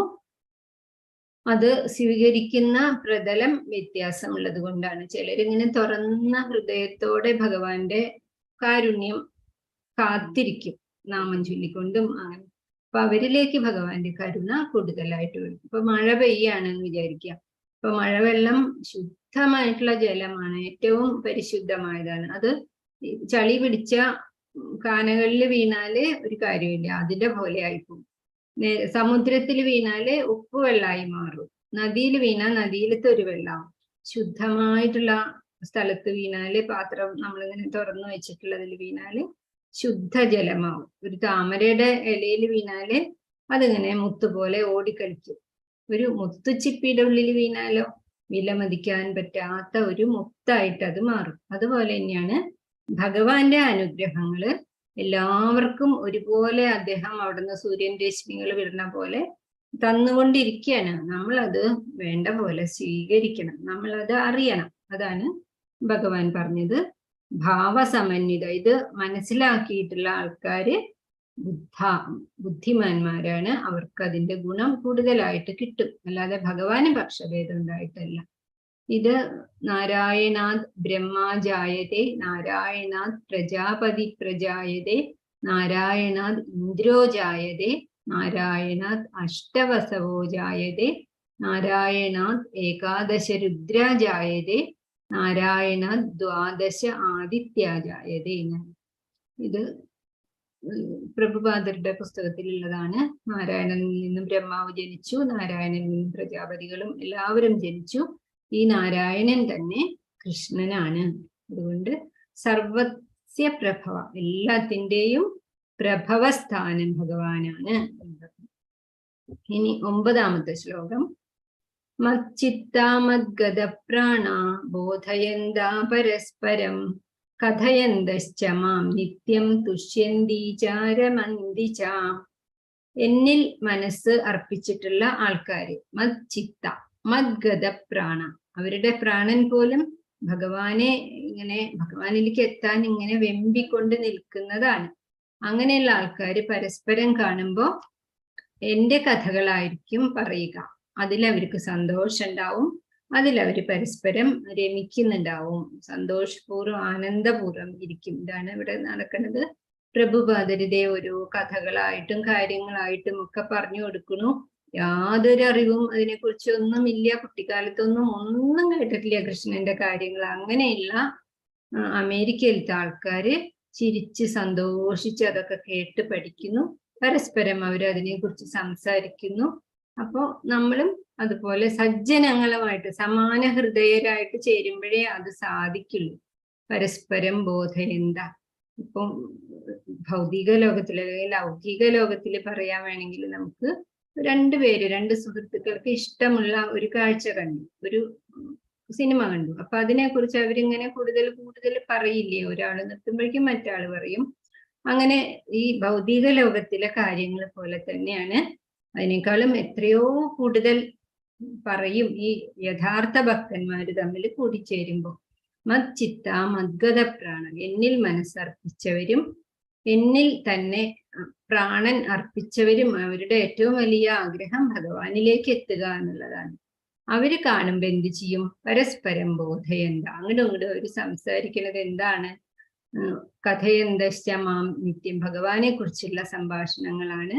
അതിലവരെ തുഷ്യന്തിച്ച രമന്തിച്ച, അവരെപ്പോഴും അതിൽ സന്തോഷിക്കുന്നു, അതിൽ ആനന്ദിക്കുന്നു. അതാണ് ഒരു വിത്ത് പോലെയാണ് ഈ ഭക്തിയുത സേവനം. ഹൃദയത്തിൽ ഈ ബീജം നട്ടു കഴിഞ്ഞാല് ഹരേ കൃഷ്ണ കൃഷ്ണ കൃഷ്ണ ഹരേ ഹരേ, ഹരേ രാമ രാമ രാമ ഹരേ ഹരേ എന്ന മന്ത്രോച്ചാരണം ചെയ്തുകൊണ്ടും ഇരുന്നാല്, അല്ലെങ്കിൽ അത് കേട്ടുകൊണ്ടിരുന്നാൽ പോലും ആ ഭക്തിയുടെ വിത്ത് മുളച്ച് വന്നോളും എന്ന് പറയുന്നത്. അങ്ങനെയുള്ള ആൾക്കാര് തമ്മിൽ കാണുമ്പോഴാണ് ഇതിനെ കുറിച്ച് തന്നെ സംസാരിക്കുന്നത്. 10ാമത്തെ ശ്ലോകം. തേഷാം സതതയുക്താനാം ഭജതാം പ്രീതിപൂർവകം ദദാമി ബുദ്ധിയോഗം തം യേന മാം ഉപയാന്തി തേ. അപ്പൊ ഈ 4 ശ്ലോകങ്ങൾക്ക് ഒരു പ്രത്യേകത ഉണ്ടെന്ന് പറഞ്ഞു. ചതുശ്ലോകി ഗീത എന്നാണ് അതിന് പറയാ. അതിൽ ആദ്യത്തെ ശ്ലോകത്തില് ഞാനാണ് എല്ലാത്തിന്റെയും ഉദ്ഭവസ്ഥാനം എന്ന് പറഞ്ഞു. 2ാമത്തെ കാര്യത്തില് എന്നിൽ ഭക്തി ഉറച്ചിട്ടുള്ള ആൾക്കാർക്ക് ഏറ്റവും സന്തോഷം എന്നെ കുറിച്ച് സംസാരിക്കാനാണ് എന്ന് പറഞ്ഞു. 3ാമത്തെ ശ്ലോകമാണ് ഇത്. തേഷാം സതത യുക്താനം, എപ്പോഴും ഭഗവാനെ തന്നെ ചിന്തിക്കുന്ന ആൾക്കാർക്ക് മനസ്സ് എപ്പോഴും ഭഗവാനിൽ തന്നെ ആയിരിക്കും. അങ്ങനെയുള്ള ആൾക്കാർക്ക് ഭഗവാൻ ഒരു സംഭവം കൊടുക്കും. എന്താണ്? ബുദ്ധിയോഗം. തം ഏന മാ ഉപയാന്തിതേ. അവർക്ക് നമ്മളൊക്കെ ചെറിയ കുട്ടികളാകുമ്പോ വീട്ടിലുള്ള ആൾക്കാർ പറയും, നല്ല ബുദ്ധി തരണേ, വിവേകം തരണേ എന്ന് പ്രാർത്ഥിക്കൂ എന്ന് പറയും. അതുപോലെ ഭഗവാൻ അങ്ങനെ പ്രാർത്ഥിക്കുന്ന ആൾക്കാർക്ക് എന്ത് കൊടുക്കും? ബുദ്ധിയോഗം തരും. എങ്ങനെയുള്ള ബുദ്ധി? ചന്ദ്രനിൽ പോകാനുള്ള ബുദ്ധിയോ, അല്ലെങ്കിൽ കുറെ കാര്യങ്ങൾ മനപ്പാടാക്കാനുള്ള ബുദ്ധിയോ, കമ്പ്യൂട്ടർ പഠിക്കാൻ, അങ്ങനെയുള്ളതാ ബുദ്ധിയല്ല. ഏന മാം ഉപയാന്തിതേ, എന്നെ പ്രാപിക്കാൻ ഉതകുന്ന ബുദ്ധി. അതാണ് ഏറ്റവും നല്ല വിശേഷപ്പെട്ട ബുദ്ധിയാണിത്. അത് മനുഷ്യന്മാർക്ക് മാത്രമേ ഉണ്ടാവുള്ളൂ. അത് കൊടുക്കും. ഇതായി ചിത്രത്തിൽ എന്താ കാണുന്നത്? ധ്രുവൻ പ്രാർത്ഥിക്കുകയാണ് അല്ലെ? കൊച്ചുകുട്ടി, 5 വയസ്സായിട്ടുള്ള കുട്ടിയാണ്. അതിനെ അറിഞ്ഞുകൂടാ, ഒരു കാര്യവും അറിയില്ല. അമ്മ സുനീതിക്ക് ഭഗവാന്റെ ഭക്തി ഉണ്ട് എന്നുള്ളത് ഒഴിച്ചാല് ഒന്നും ആ കുട്ടിക്ക് അറിയില്ല. അപ്പൊ അമ്മ പറഞ്ഞു കൊടുത്തു, നമ്മളെ രക്ഷിക്കാൻ വേറെ ആരും ഇല്ല, ഭഗവാൻ മാത്രമേ ഉള്ളൂ. അപ്പൊ ഭഗവാനെ എങ്ങനെയാ കാണുക? തപസ് ചെയ്താലേ കാണുള്ളൂ എന്ന് പറഞ്ഞു. അങ്ങനെ കാട്ടിലേക്ക് പോണ വഴിക്ക് നാരദരെ കണ്ടു. ഓം നമോ ഭഗവതേ വാസുദേവായ എന്നുള്ള ദ്വാദശാക്ഷരി മന്ത്രം പറഞ്ഞു കൊടുത്തു. അത് പറഞ്ഞു 6 മാസം ശക്തിയായിട്ടുള്ള തപസ് കാരണം വായു പോലും നിലച്ചു എന്നാണ്. അങ്ങനെ ഭഗവാൻ പ്രത്യക്ഷപ്പെട്ടപ്പോ ആ കുട്ടിക്ക് ഒന്നും പറയാനായിട്ട് സാധിച്ചില്ല, മിണ്ടാൻ പറ്റാതിരുന്നപ്പോ ഭഗവാൻ തന്റെ കയ്യിലെ പാഞ്ചജന്യം കൊണ്ട് ധ്രുവന്റെ കവിളത്തൊന്ന് തലോടി. അപ്പോഴാണ് ധ്രുവന് ആ ബുദ്ധി ഉണർന്നതും ഭഗവാനെ സ്തുതിച്ചതും. അതാണ് ദദാമി ബുദ്ധിയോഗം തം. എന്നിട്ട് എന്താ വേണ്ടതെന്ന് ചോദിച്ചപ്പോഴേക്കും ധ്രുവൻ അച്ഛന്റെ മടിയിൽ ഇരിക്കണമെന്നോ അനന്തര അവകാശിയാവണം, സിംഹാസനത്തിൽ ഇരിക്കണം എന്നൊക്കെ ഉള്ളതൊക്കെ മറന്നുപോയി. അതൊന്നുമല്ല പിന്നെ വേണ്ടത്, ഭക്തി മാത്രമാണ് ചോദിച്ചത്. അപ്പൊ ഭഗവാൻ പറഞ്ഞു, ഭക്തി തീർച്ചയായിട്ടും നിനക്ക് ഉണ്ടാവും. എന്നെ കണ്ടതല്ലേ, ഞാൻ സ്പർശിച്ചതല്ലേ. പക്ഷെ നിന്റെ മനസ്സിലെ ആ ആഗ്രഹങ്ങള് അത് സാധിച്ച് വളരെയേറെ കാലം രാജ്യം ഭരിച്ചതിന് ശേഷം എന്നിലേക്ക് നിനക്ക് തിരിച്ചു വരാൻ സാധിക്കും എന്ന് പറഞ്ഞു. അപ്പോ ഭഗവാൻ ബുദ്ധിയോഗം തരുന്നത് എന്തിനാണ്? ഭഗവാനിലേക്കുള്ള വഴി സുഗമമായിട്ട് കാണാനാണ്. അത് നമുക്ക് ഭഗവാൻ നേരിട്ട് ഇപ്പോഴത്തെ കാലത്തൊന്നും നമുക്ക് അതിനുള്ള ശുദ്ധിയോ ഭക്തിയോ സാഹചര്യങ്ങളോ ഏകാഗ്രതയോ ഒന്നുമില്ല. അപ്പോ ചിലപ്പോ ഒരു ഗുരുവായിട്ടാവും വരിക, ഗുരുവിനെയും കിട്ടാൻ ബുദ്ധിമുട്ടാണ്. അതുകൊണ്ട് ചിലപ്പോ ഒരു സുഹൃത്താവും, ചിലപ്പോ ഒരു മകനാവും, അല്ലെങ്കിൽ ഭഗവത്ഗീത തന്നെയാവും. ഭഗവത്ഗീത എന്ന് പറഞ്ഞാൽ എന്താ? ഭഗവാന്റെ വാക്കല്ലേ. അത് വളരെ ശ്രദ്ധയോട് കൂടിയിട്ട് വായിച്ചാൽ മതി, പഠിച്ചാൽ മതി, മനനം ചെയ്താൽ മതി. അപ്പൊ നമുക്ക് ആ വഴിക്ക് ഭഗവാൻ ബുദ്ധിയോഗം തീർച്ചയായിട്ടും തരും. ഭഗവത് സന്നിധി പോകാനുള്ള അവസരം ഭഗവാൻ തന്നെ തരും. 11ാമത്തെ ശ്ലോകം.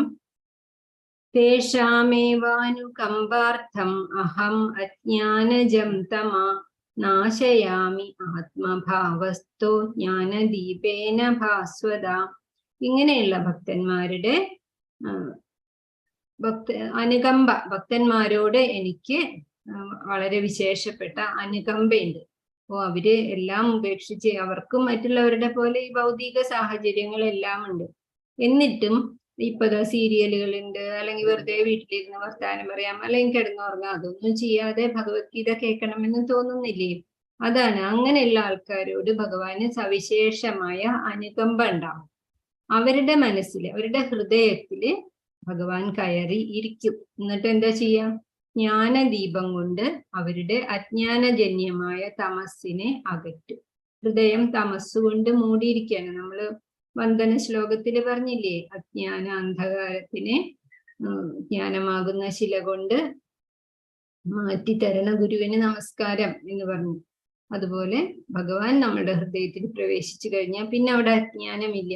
എത്രയോ കാലം കട്ട പിടിച്ചിരിക്കണ അജ്ഞാനമാകുന്ന അന്ധകാരാണെങ്കിലും ഒരു വെളിച്ചം, ഭഗവാന്റെ കൃപയാകുന്ന വെളിച്ചം, ഒരു ടോർച്ച് അടിച്ചാല് താമസമില്ല, ഒരു നിമിഷം കൊണ്ട് അന്ധകാരം അങ്ങോട്ട് മാറൂല്ലേ, അവിടെ വെളിച്ചം പരക്കും.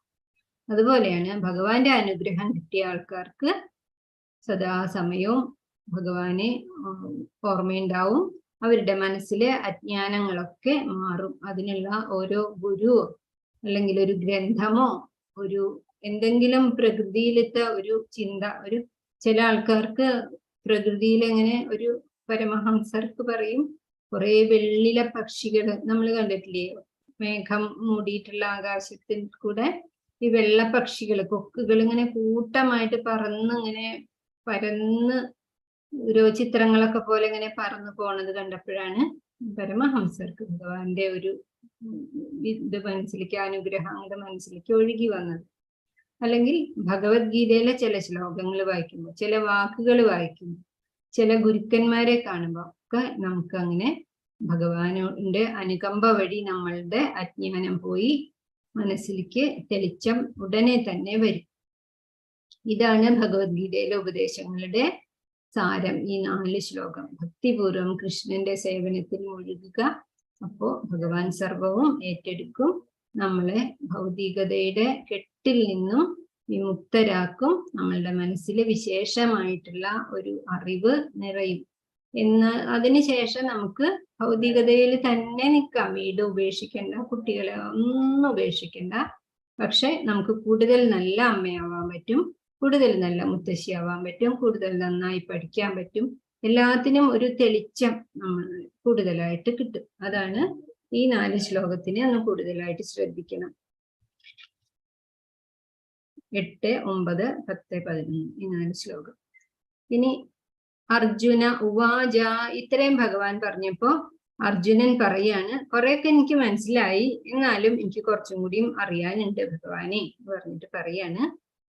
പരം ബ്രഹ്മ പരം ധാമ പവിത്രം പരമം ഭവാൻ പുരുഷം ശാശ്വതം ദിവ്യം ആദിദേവം അജം വിഭും ആഹുസ്ത്വാം ഋഷയഃ സർവേ ദേവർഷിർനാരദസ്തദാ അസിതോ ദേവലോ വ്യാസ സ്വയം ചൈവ ബ്രവീഷി മേ. ഭഗവാനെ, അങ്ങ് പരമദിവ്യോത്തമ പുരുഷനാണ്, ഏറ്റവും എല്ലാത്തിൻ്റെയും പ്രഭവം ഭഗവാനാണ്, അങ്ങയിലേക്കാണ് എല്ലാവർക്കും എത്തേണ്ടത്, അങ്ങയെ അറിഞ്ഞാല് മനസ്സിലെ അന്ധകാരമൊക്കെ പോകുന്നു ഭഗവാൻ പറഞ്ഞു. അതൊക്കെ എനിക്ക് മനസ്സിലായി. എന്നാല് ഇതന്നെയാണ് പണ്ട് നാരദൻ, അസിതൻ, ദേവലൻ, മഹാമഹർഷി അവരൊക്കെ മുമ്പ് പറഞ്ഞിട്ടുള്ളതും ഇതൊക്കെ തന്നെയാണ്. എനിക്കിപ്പോ അങ്ങ് നേരിട്ട് എന്നോട് പറഞ്ഞപ്പോ എനിക്കിത് കൂടുതൽ വ്യക്തമായിട്ട് മനസ്സിലായി എന്ന് പറഞ്ഞു. 12ാമത്തെ ശ്ലോകവും 13ാമത്തെ ശ്ലോകവും കൂടിയതാണ് ഇങ്ങനെ ഇപ്പൊ പറഞ്ഞത് കേട്ടോ. എനിക്ക് അങ്ങയുടെ വാക്കുകളില് വളരെയധികം വിശ്വാസമായി. പിന്നെ 14 ആഹു ത്വാം ഋഷയ സർവ. ആഹു എന്ന് പറഞ്ഞാൽ പറയുന്നു എന്നാണ്. സർവ ഋഷികളും പറയുന്നു, നാരദരും അസിതനും ദേവലനും ഒക്കെ പറഞ്ഞു ഭഗവാനെ മതി, എനിക്ക് മോക്ഷം വേണ്ട എന്ന് പറഞ്ഞിട്ടുള്ള മഹർഷിമാരാണ് ഇവരൊക്കെ. അത് എനിക്കിപ്പോ അങ്ങ് കൂടുതൽ നേരിട്ട് പറഞ്ഞപ്പോ എനിക്ക് മനസ്സിലായി. സർവമേതൃതം മന്യേ മാം വദസി കേശവ നഹി ദേ ഭഗവാൻ വ്യക്തം വിദുർദേവാനദാനവാ. ഭഗവാനെ അങ്ങ് പറയണ ഈ കാര്യങ്ങളൊക്കെ ദേവന്മാർക്കോ ദാനവന്മാർക്കോ ഒന്നും അറിയില്ല, എനിക്കും അറിഞ്ഞിരുന്നില്ല, ഇപ്പൊ എനിക്ക് മനസ്സിലാവുന്നു. പിന്നെ അർജുനൻ ഭഗവാനെ ഒന്ന് സ്തുതിക്കുന്നുണ്ട് 15ാമത്തെ ശ്ലോകത്തില്.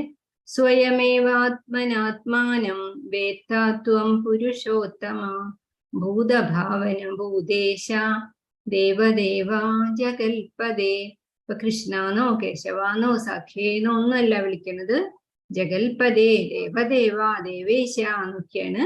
അപ്പോ അങ്ങയിലേക്ക് എത്താനായിട്ട് അനേകം വഴികളുണ്ട് എന്നങ്ങ് പറഞ്ഞു.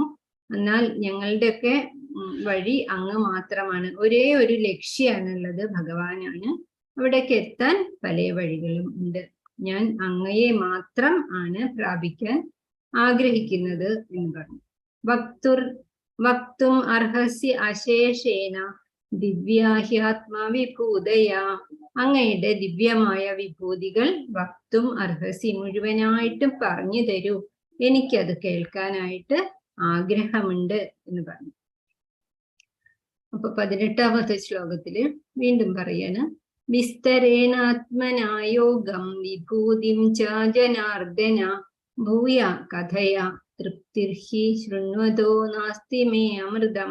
അങ്ങയുടെ ഈ വാക്കുകള് എനിക്ക് കേട്ടിട്ട് മതിയാവണില്ല, അമൃതമാണത്. അതുകൊണ്ട് ഭഗവാനെ വിസ്തരേണ ആത്മനോയോഗം, എനിക്ക് വേണ്ടിയിട്ട് അല്ലെങ്കിൽ സാധാരണക്കാർക്ക് വേണ്ടിയിട്ട് വിസ്തരിച്ച് അങ്ങ് പറഞ്ഞു തരൂ. വിഭൂതിം ച ജനാർദ്ദന, അങ്ങയുടെ വിഭൂതികളെ കുറിച്ചിട്ട് എനിക്ക് പറഞ്ഞു തരൂ. അങ്ങയുടെ യോഗശക്തികളെ കുറിച്ചും പിന്നെ അങ്ങയുടെ വിഭൂതികളെ കുറിച്ചും ഒക്കെ കേൾക്കുന്തോറും എനിക്ക് അമൃത് പോലെ ഇനിയും കുറച്ചും കൂടെ എന്ന് തോന്നാണ്. അതുകൊണ്ട് എനിക്ക് കൂടുതലായിട്ട് വിശദമായി പറഞ്ഞു തരൂ എന്ന് അർജുനൻ ഭഗവാനോട് പറഞ്ഞു. ഇനി 20ാമത്തെ ശ്ലോകം 19ാമത്തെ ശ്ലോകം. ശ്രീ ഭഗവാനുവാച ഹന്തതേ കഥയിഷ്യാമി ദിവ്യാഹ്യാത്മവിഭൂതയാ പ്രാധാന്യതാ കുരുശ്രേഷ്ഠ നാസ്ത്യന്തോ വിസ്തരസ്യ മേ.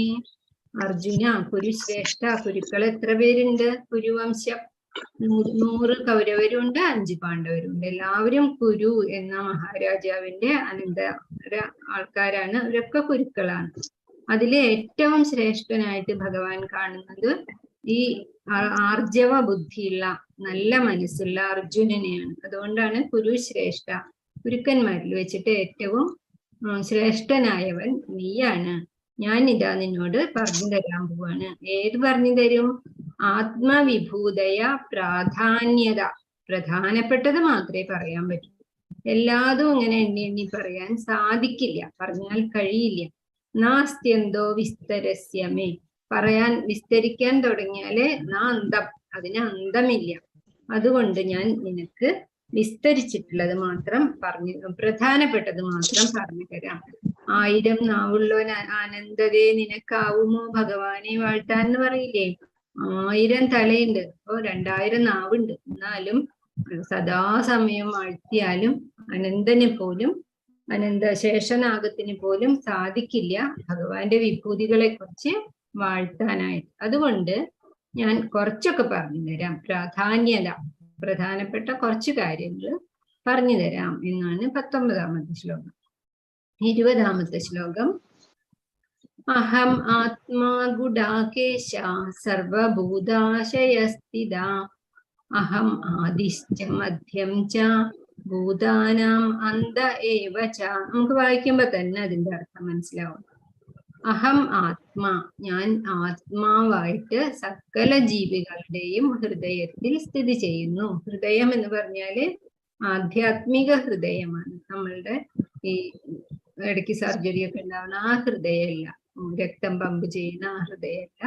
ഭഗവാൻ കുടികൊള്ളുന്ന ഹൃദയം എന്ന് പറഞ്ഞാൽ വലത്ത് ഭാഗത്ത് അങ്ങനെ ഒരു സ്ഥലമുണ്ട് എന്ന് പ്രഭുപാദര് പറഞ്ഞിട്ടുണ്ട്. നമ്മളുടെ നെഞ്ചിൻ കുഴിയിൽ നിന്ന് അല്ലെങ്കിൽ ഈ വാരിയെല്ലുകളുടെ തൊട്ട് താഴെയായിട്ട് കുറച്ച് വലത്തോട്ട് 2 വിരൽ വലത്തോട്ട് നീങ്ങിയിട്ടാണ് ഇത്ര അതിന്റെ സ്ഥാനം. ഞാൻ എന്ന് പറയുമ്പോൾ തൊടുന്നത് അവിടെയാണെന്നാണ്.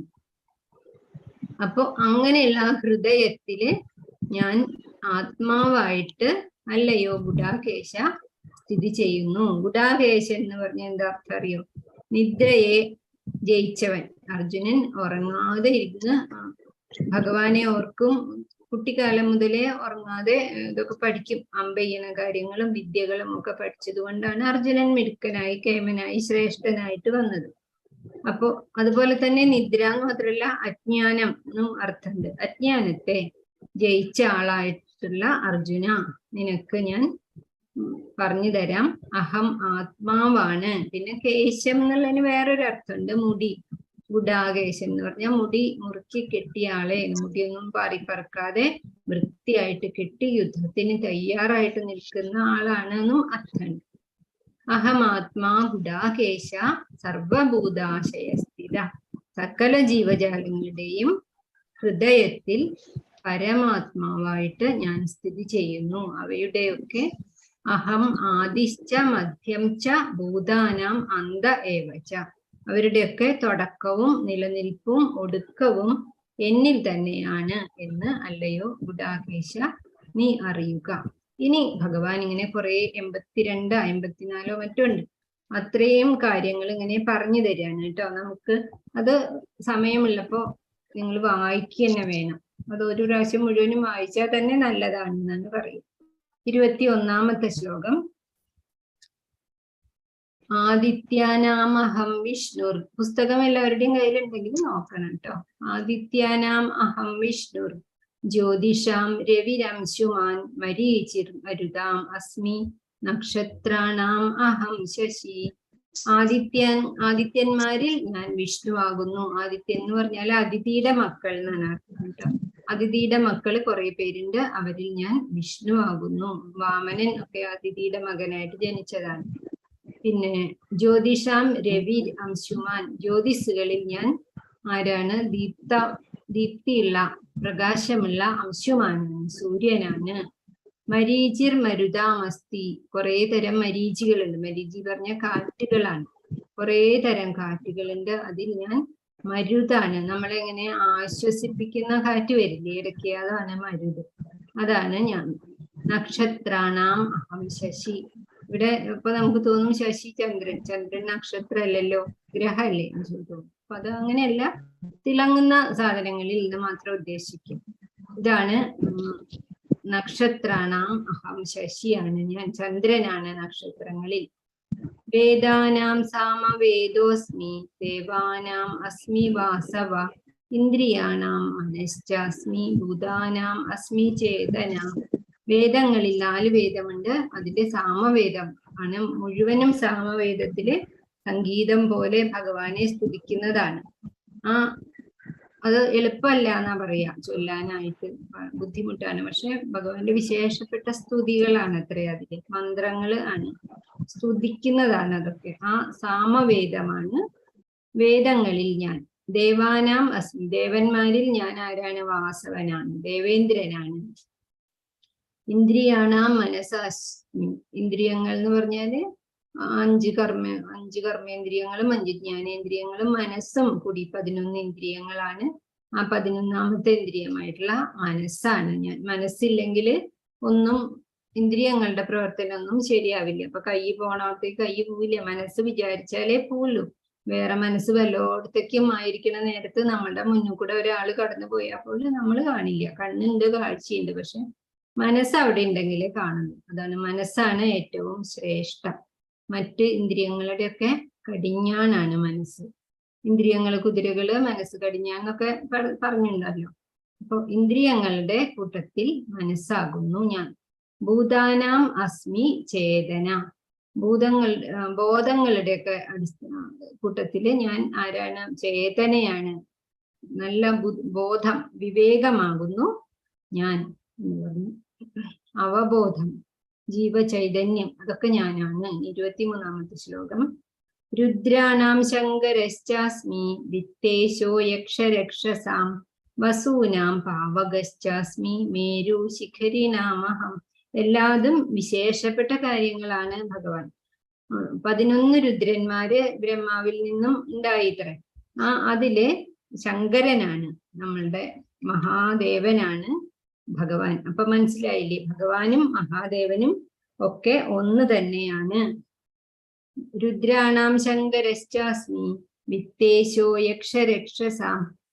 യക്ഷന്മാര് രക്ഷസുകൾ എന്ന് പറഞ്ഞിട്ട് ഈ ദേവന്മാരുടെ കൂട്ടത്തില് കുറെ ആൾക്കാരുണ്ട്. കുറച്ചൊരു നെഗറ്റീവ് സ്വഭാവമുള്ള ആൾക്കാരാണ്. അവരുടെ നേതാവാണ് ആര്? കുബേരൻ. കുബേരൻ ആരാ? സമ്പത്തിന്റെ വലിയ ആളാണ്, നേതാവാണ്. ദേവന്മാരുടെ ധനകാര്യമന്ത്രിയാണ് എന്ന് പറയാം. ആരെ? കുബേരനെ. കുബേരനെ എന്താ പറയാ, നമ്മൾ കണ്ടിട്ടില്ലേ ഓരോ ചിത്രം, കുബേരന്റെ ചിത്രം വീട്ടിൽ വെച്ചാൽ സമ്പത്ത് കൂടുന്ന് പറഞ്ഞിട്ട്. പക്ഷെ കുബേരന് ഏത് നേരവും സമ്പത്ത് വർദ്ധിപ്പിക്കണം എന്നുള്ളത് മാത്രമാണ് ആഗ്രഹം. അതുകൊണ്ട് തന്നെ കുബേരന്റെ മുഖം കണ്ടിട്ടുണ്ടാവും, ഒരു ഭംഗിയില്ലാത്ത മുഖമാണ്. ഏത് നേരവും ഭക്ഷിക്കണം ഭക്ഷിക്കണം എന്നുള്ളതാണ് കുബേരന്റെ ചിന്താത്ര. അതുകൊണ്ട് കുബേരന്റെ കയ്യിൽ വലിയ പണസഞ്ചി ഉണ്ടാവും, കൊടം പോലെ വയറും ഉണ്ടാവും കുബേരന്. അല്ലാതെ മുഖം ഒട്ടും വൃത്തിയല്ല. മുഖം തേജസ് ഉണ്ടാവണമെങ്കിൽ ഭഗവാൻ അത്രയും കൂടെ ഉണ്ടാവണം. അങ്ങനെയാണെങ്കിലും ആ കുബേരനാണ്, ദേവന്മാരുടെ ധനകാര്യമന്ത്രിയായിട്ടുള്ള കുബേരനാണ് ഞാൻ. യക്ഷരാക്ഷസരിൽ വെച്ച് കുബേരൻ. വസുക്കളിലെ, അഷ്ടവസുക്കളിലെ അഗ്നിയാണ് ഞാൻ. പർവ്വതങ്ങളിലെ മഹാമേരു ആണ് ഞാൻ. മേരു എന്ന് പറയുന്നത് മഹാമേരു പർവ്വതം ഭൂമിയുടെ അച്ചുതണ്ടായിട്ട് സങ്കല്പിക്കുന്നു. അതിന് കുറെ കൊടുമുടികളൊക്കെ സ്വർണം കൊണ്ടാണ് അത്ര. അങ്ങനെ ഒരു പർവ്വതം ഉണ്ട് എന്ന് പറയുന്നു. ആ സുമേരു പർവ്വതമാണ് ഞാൻ. അപ്പൊ അങ്ങനെ ഓരോന്നിലെയും വിശേഷപ്പെട്ട സംഭവങ്ങളൊക്കെ ആണ് ഞാൻ എന്ന് നീ അറിയണം എന്നത്. 24ാമത്തെ ശ്ലോകം. പുരോധസാം ച മുഖ്യം മാം വിദ്ധി പാർത്ത ബൃഹസ്പതി. പുരോധസാം എന്ന് പറഞ്ഞാല് പുരോഹിതന്മാര്. പുരോഹിതന്മാരിൽ ഞാൻ ആരാണ്? അവരുടെ മുഖ്യനായിട്ടുള്ള ബൃഹസ്പതിയാണ്. ബൃഹസ്പതി വ്യാഴം, ദേവഗുരുവാണ് ബൃഹസ്പതി. ആ ആളാണ് ഞാൻ. സേനാനീനാം അഹം സ്കന്ദ. ദേവ സൈന്യങ്ങളുടെ നേതാവാണ് സ്കന്ദൻ, സുബ്രഹ്മണ്യ സ്വാമി. ആ ആളും ഞാൻ. കാർത്തികേയൻ ഞാൻ തന്നെയാണ്. സരസാം അസ്മി സാഗര. വെള്ളം കൂടിക്കിടക്കുന്ന സ്ഥലത്തിൽ വെച്ച് ഞാൻ ഏതാണ്? സാഗരമാണ്. ജലാശയങ്ങളിൽ വെച്ച് സാഗരമാണെന്ന്. 25ാമത്തെ ശ്ലോകം. മഹർഷീനാം ഭൃഗുരഹം. കുറെ മഹർഷിമാരുണ്ട്. അവരില് ഭഗവാന്റെ ക്ഷമ പരീക്ഷിച്ച മഹർഷിയില്ലേ, ഭൃഗു. ആ ഭൃഗു ആണ് ഞാൻ. അനേകം കഴിവുകളുള്ള ശ്രേഷ്ഠനായിട്ടുള്ള മഹർഷിയാണ് ഭൃഗു. ഭൃഗു മഹർഷിയാണ് ഞാൻ. ഗിരാം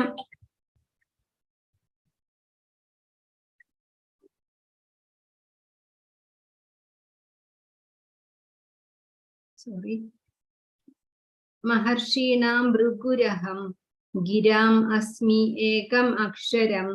ഗിരാം എന്ന് പറഞ്ഞാല് വാക്കുകള്.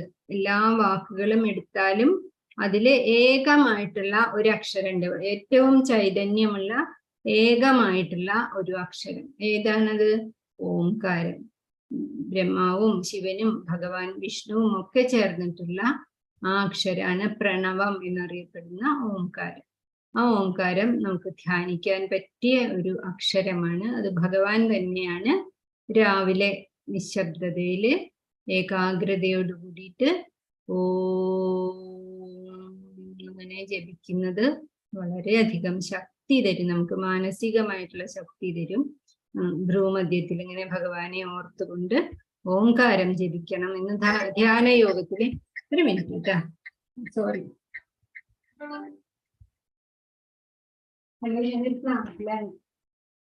ക്ലാസ്സിലാണ് അത് കഴിഞ്ഞിട്ട് വിളിക്കാം.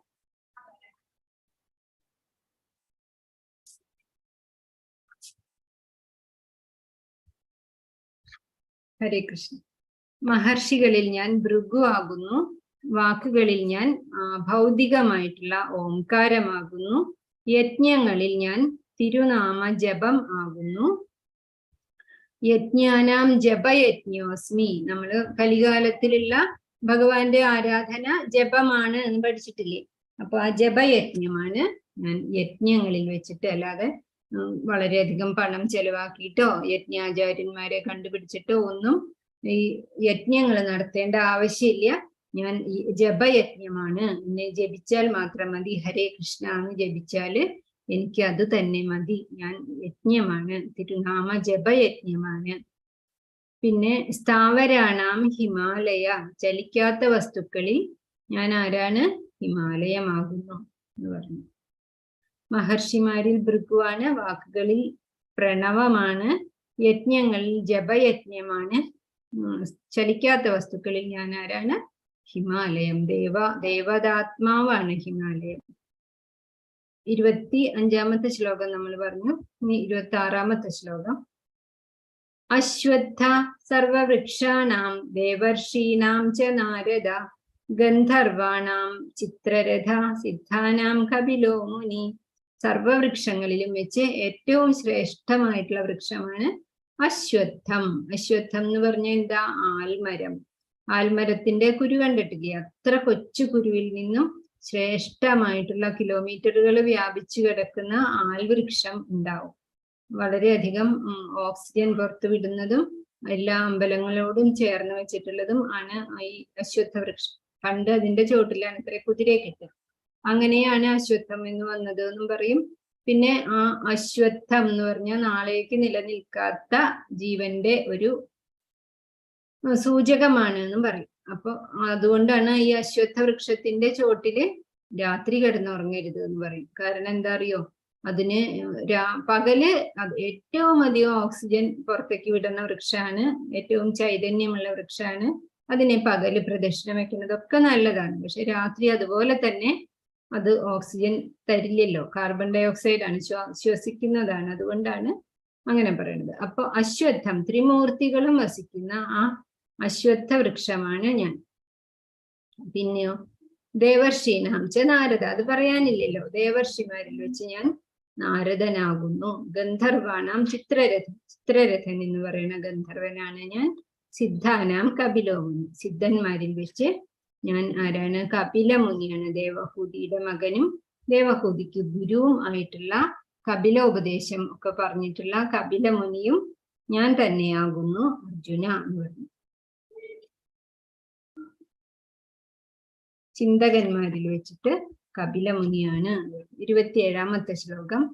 ഉച്ചൈശ്രവസം അശ്വാനാം വിദ്ധിമാം അമൃതോദ്ഭവം ഐരാവതം ഗജേന്ദ്രാണാം നരാണാം ച നരാധിപം. ഞാൻ അശ്വങ്ങളിൽ വെച്ചിട്ട് ആരാണ്? ഉച്ചൈശ്രവസാണ്. ചിത്രം കണ്ടിട്ടില്ലേ? ഉച്ചൈശ്രവസ് പാലാഴി കടഞ്ഞപ്പോ കുറെ സാധനങ്ങൾ വന്നപ്പോ വെള്ള നിറത്തിലുള്ള കുതിര വന്നു. കുതിരയുടെ പ്രത്യേകത, കുതിരയ്ക്ക് 2 ചിറകുണ്ട്, വെളുത്ത ചിറകുണ്ട്. ആ വിശേഷപ്പെട്ട കുതിരയാണ് ദേവേന്ദ്രന്. അപ്പൊ തന്നെ എനിക്ക് വേണമെന്ന് പറഞ്ഞു. ദേവേന്ദ്രൻ അത് കൊടുക്കുകയും ചെയ്തു. ആ ഉച്ചൈശ്രവസ് ദേവേന്ദ്രന്റെ വെളുത്ത കുതിരയാണ് ഞാൻ. വിദ്ധിമാം അമൃതോദ്ഭവം. അമൃതമഥനത്തിന്റെ സമയത്ത് ഉണ്ടായ ഉച്ചൈശ്രവസ് ഞാനാണ്. ഐരാവതം ഗജേന്ദ്രാണാം. ഗജേന്ദ്രന്മാരിൽ വെച്ച് ആനകളിൽ വെച്ചിട്ട് ഞാൻ ദേവേന്ദ്രന്റെ തന്നെ വാഹനമായിട്ടുള്ള ഐരാവതമാകുന്നു. നരാണാം ച നരാധിപം. നരന്മാരിൽ വെച്ച് ഞാൻ ആരാണ്? നരന്മാരുടെ അധിപനായിട്ടുള്ള രാജാവാകുന്നു. രാജാവ് ഭഗവാന്റെ ഒരു പ്രതിനിധിയാണ് എന്ന് പറയും. അപ്പൊ ജനങ്ങളെ നോക്കാൻ രാജാവിനെ ഭഗവാൻ ഏൽപ്പിച്ചിരിക്കുകയാണ്. ലോകാ സമസ്ത സുഖിനോ ഭവന്തു എന്നുള്ള ആ വരിയുടെ മുൻപ് പറയും രാജാക്കന്മാര് വേണ്ട വിധത്തില് ജനങ്ങളെ നോക്കട്ടെ, പരിപാലിക്കട്ടെ. 28ാമത്തെ ശ്ലോകം. ആയുധാനാം അഹം വജ്രം ധേനുനാം അസ്മി കാമധു പ്രജനശ്ചാസ്മി കന്ദർപ്പ സർപ്പാണാം അസ്മി വാസുകി. ഞാൻ ആരാണ്? ആയുധങ്ങളിൽ വെച്ചിട്ട് വജ്രമാകുന്നു. ഏറ്റവും ശക്തിയുള്ള, കാഠിന്യമുള്ള ആയുധാണ്, എലമെന്റാണ് വജ്രം. ധേനുനാം അസ്മി കാമധു. പശുക്കളിൽ വെച്ച് ഞാൻ ആരാണ്? കാമധേനുവാണ്. പ്രജനശ്ചാസ്മി കന്ദർപ്പ. ജനനഹേതുക്കളിൽ, കാമങ്ങളിലൊക്കെ വെച്ചിട്ട് ഞാൻ കന്ദർപ്പനാണ്, കാമദേവനാണ്. സർപ്പാണാം അസ്മി വാസുകി. സർപ്പങ്ങളിൽ വെച്ച് ഞാൻ ആരാ? വാസുകിയാണ്. സർപ്പം എന്ന് പറഞ്ഞാൽ ഒരു തലയാണ്. വളരെയധികം ദേവചൈതന്യം ഉണ്ടാവും, പക്ഷെ അനേകം തലകൾ ഉണ്ടാവില്ല. അതാണ് സർപ്പം. അതില് വാസുകി എന്ന നാഗരാജാവാണ് ഞാൻ. അനന്താശ്ചാസ്മി നാഗാനാം വരുണോ യാദസാമഹം പിതൃണാം അര്യമ ചാസ്മി യമ സംയമതാമഹം. അനന്തനാണ് നാഗങ്ങളിൽ വെച്ച്. നാഗവും സർപ്പവും വ്യത്യാസമുണ്ട്. സർപ്പം ദേവതാത്മാവാണ് കൂടുതലായിട്ട്, അതിന് ഒരു തലയുണ്ടാവുള്ളൂ. നാഗങ്ങൾ എന്ന് പറഞ്ഞാൽ കുറെ തലകൾ ഉള്ളതുണ്ടാവും. അനന്തനൊക്കെ നാഗാണ്, കാളിയനൊക്കെ നാഗമാണ്. അതിൽ വെച്ച് ഞാൻ അനന്തനാണ്. അറിയാലോ, അനന്തന്റെ മേലല്ലേ കിടക്കണത് തന്നെ. വരുണോ യാദസാമഹം. യാദസാം എന്ന് പറഞ്ഞാൽ ജലത്തിലുള്ള ആൾക്കാർ, ജലജീവികള് അല്ലെങ്കിൽ ജലത്തിന്റെ രാജാക്കന്മാരിൽ ഞാൻ വരുണദേവനാകുന്നു. പിതൃണാം ആര്യമ്മ. പിതൃലോകത്തിന്റെ ഒരു നേതാവാണ് ആര്യമ്മ എന്ന് പറയുന്നത്, അത് ഞാനാകുന്നു. യമ സംയമതാമഹം. സംയമനം അല്ലെങ്കിൽ ദണ്ഡനീതികളൊക്കെ നടത്തുന്ന ആൾക്കാരിൽ വെച്ചിട്ട് ഞാൻ ആരാണ്? യമ, മൃത്യുദേവതയായിട്ടുള്ള യമൻ ഞാനാകുന്നു. 30ാമത്തെ ശ്ലോകം. പ്രഹ്ലാദശ്ചാസ്മി ദൈത്യാനാം കാല കലയതാമഹം മൃഗാണാം ച മൃഗേന്ദ്രോഹം വൈനതേയശ്ച പക്ഷിനാം. ദൈത്യന്മാരിൽ, അസുരന്മാരിൽ വെച്ച് ഞാൻ ഭക്ത പ്രഹ്ലാദനാകുന്നു. കാല കലയതാമഹം. നമുക്ക് കീഴ്പ്പെടുത്താൻ സാധിക്കാത്ത കാര്യങ്ങളിൽ ഞാൻ ആരാണ്? കാലമാകുന്നു. പായുന്ന നിമിഷത്തിനെ നമുക്ക് പിടിച്ചു കെട്ടാനായിട്ട് സാധിക്കില്ല, ഒരിക്കലും പറ്റില്ല. അപ്പൊ പറന്നു പോണ കിളിയെ ചിലപ്പോ പിടിക്കാൻ പറ്റും, പക്ഷെ കാലമോ പോകിൽ പോയി എന്ന് പറയില്ലേ, പിന്നെ തിരിച്ചു കിട്ടില്ല അത്. അതുകൊണ്ട് സമയം വെറുതെ കളയരുതാരും. കാലം കലയതാമഹം. കീഴ്പ്പെടുത്താൻ സാധിക്കാത്ത വസ്തുക്കളിൽ ഞാൻ കാലമാകുന്നു. മൃഗാണാം ച മൃഗേന്ദ്രോഹം. മൃഗങ്ങളിൽ വെച്ച് ഞാൻ ആരാണ്? സിംഹമാകുന്നു. വൈനതേയശ്ച പക്ഷിനാം. പക്ഷികളിൽ വെച്ച് ഞാൻ ആരാണ്? ഗരുഡനാണ്. അങ്ങനെ ഓരോന്നിലും ഭഗവാൻ ആരാണ് എന്ന് പറയാണ്. പവതാം അസ്മി രാമ ശസ്ത്രഭൃതാമഹം ഝഷാണാം മകരശ്ചാസ്മി സ്രോതസാം അസ്മി ജാഹ്നവി.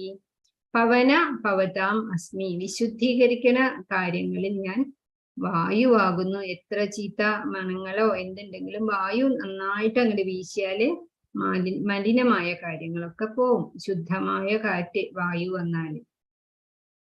രാമ ശസ്ത്രഭൃതാമഹം. ധർമ്മം സ്ഥാപിക്കാൻ വേണ്ടിയിട്ട് ആയുധമേന്തി നടക്കുന്നവരിൽ ഞാൻ ആരാണ്? ശ്രീരാമചന്ദ്രനാണ്. ഝഷാണാം മകരശ്ചാസ്മി. എന്തിലാണ്? മത്സ്യങ്ങളില്, ഝഷങ്ങളിൽ വെച്ച് ഞാൻ ആരാണ്? മകര മത്സ്യമാണ്.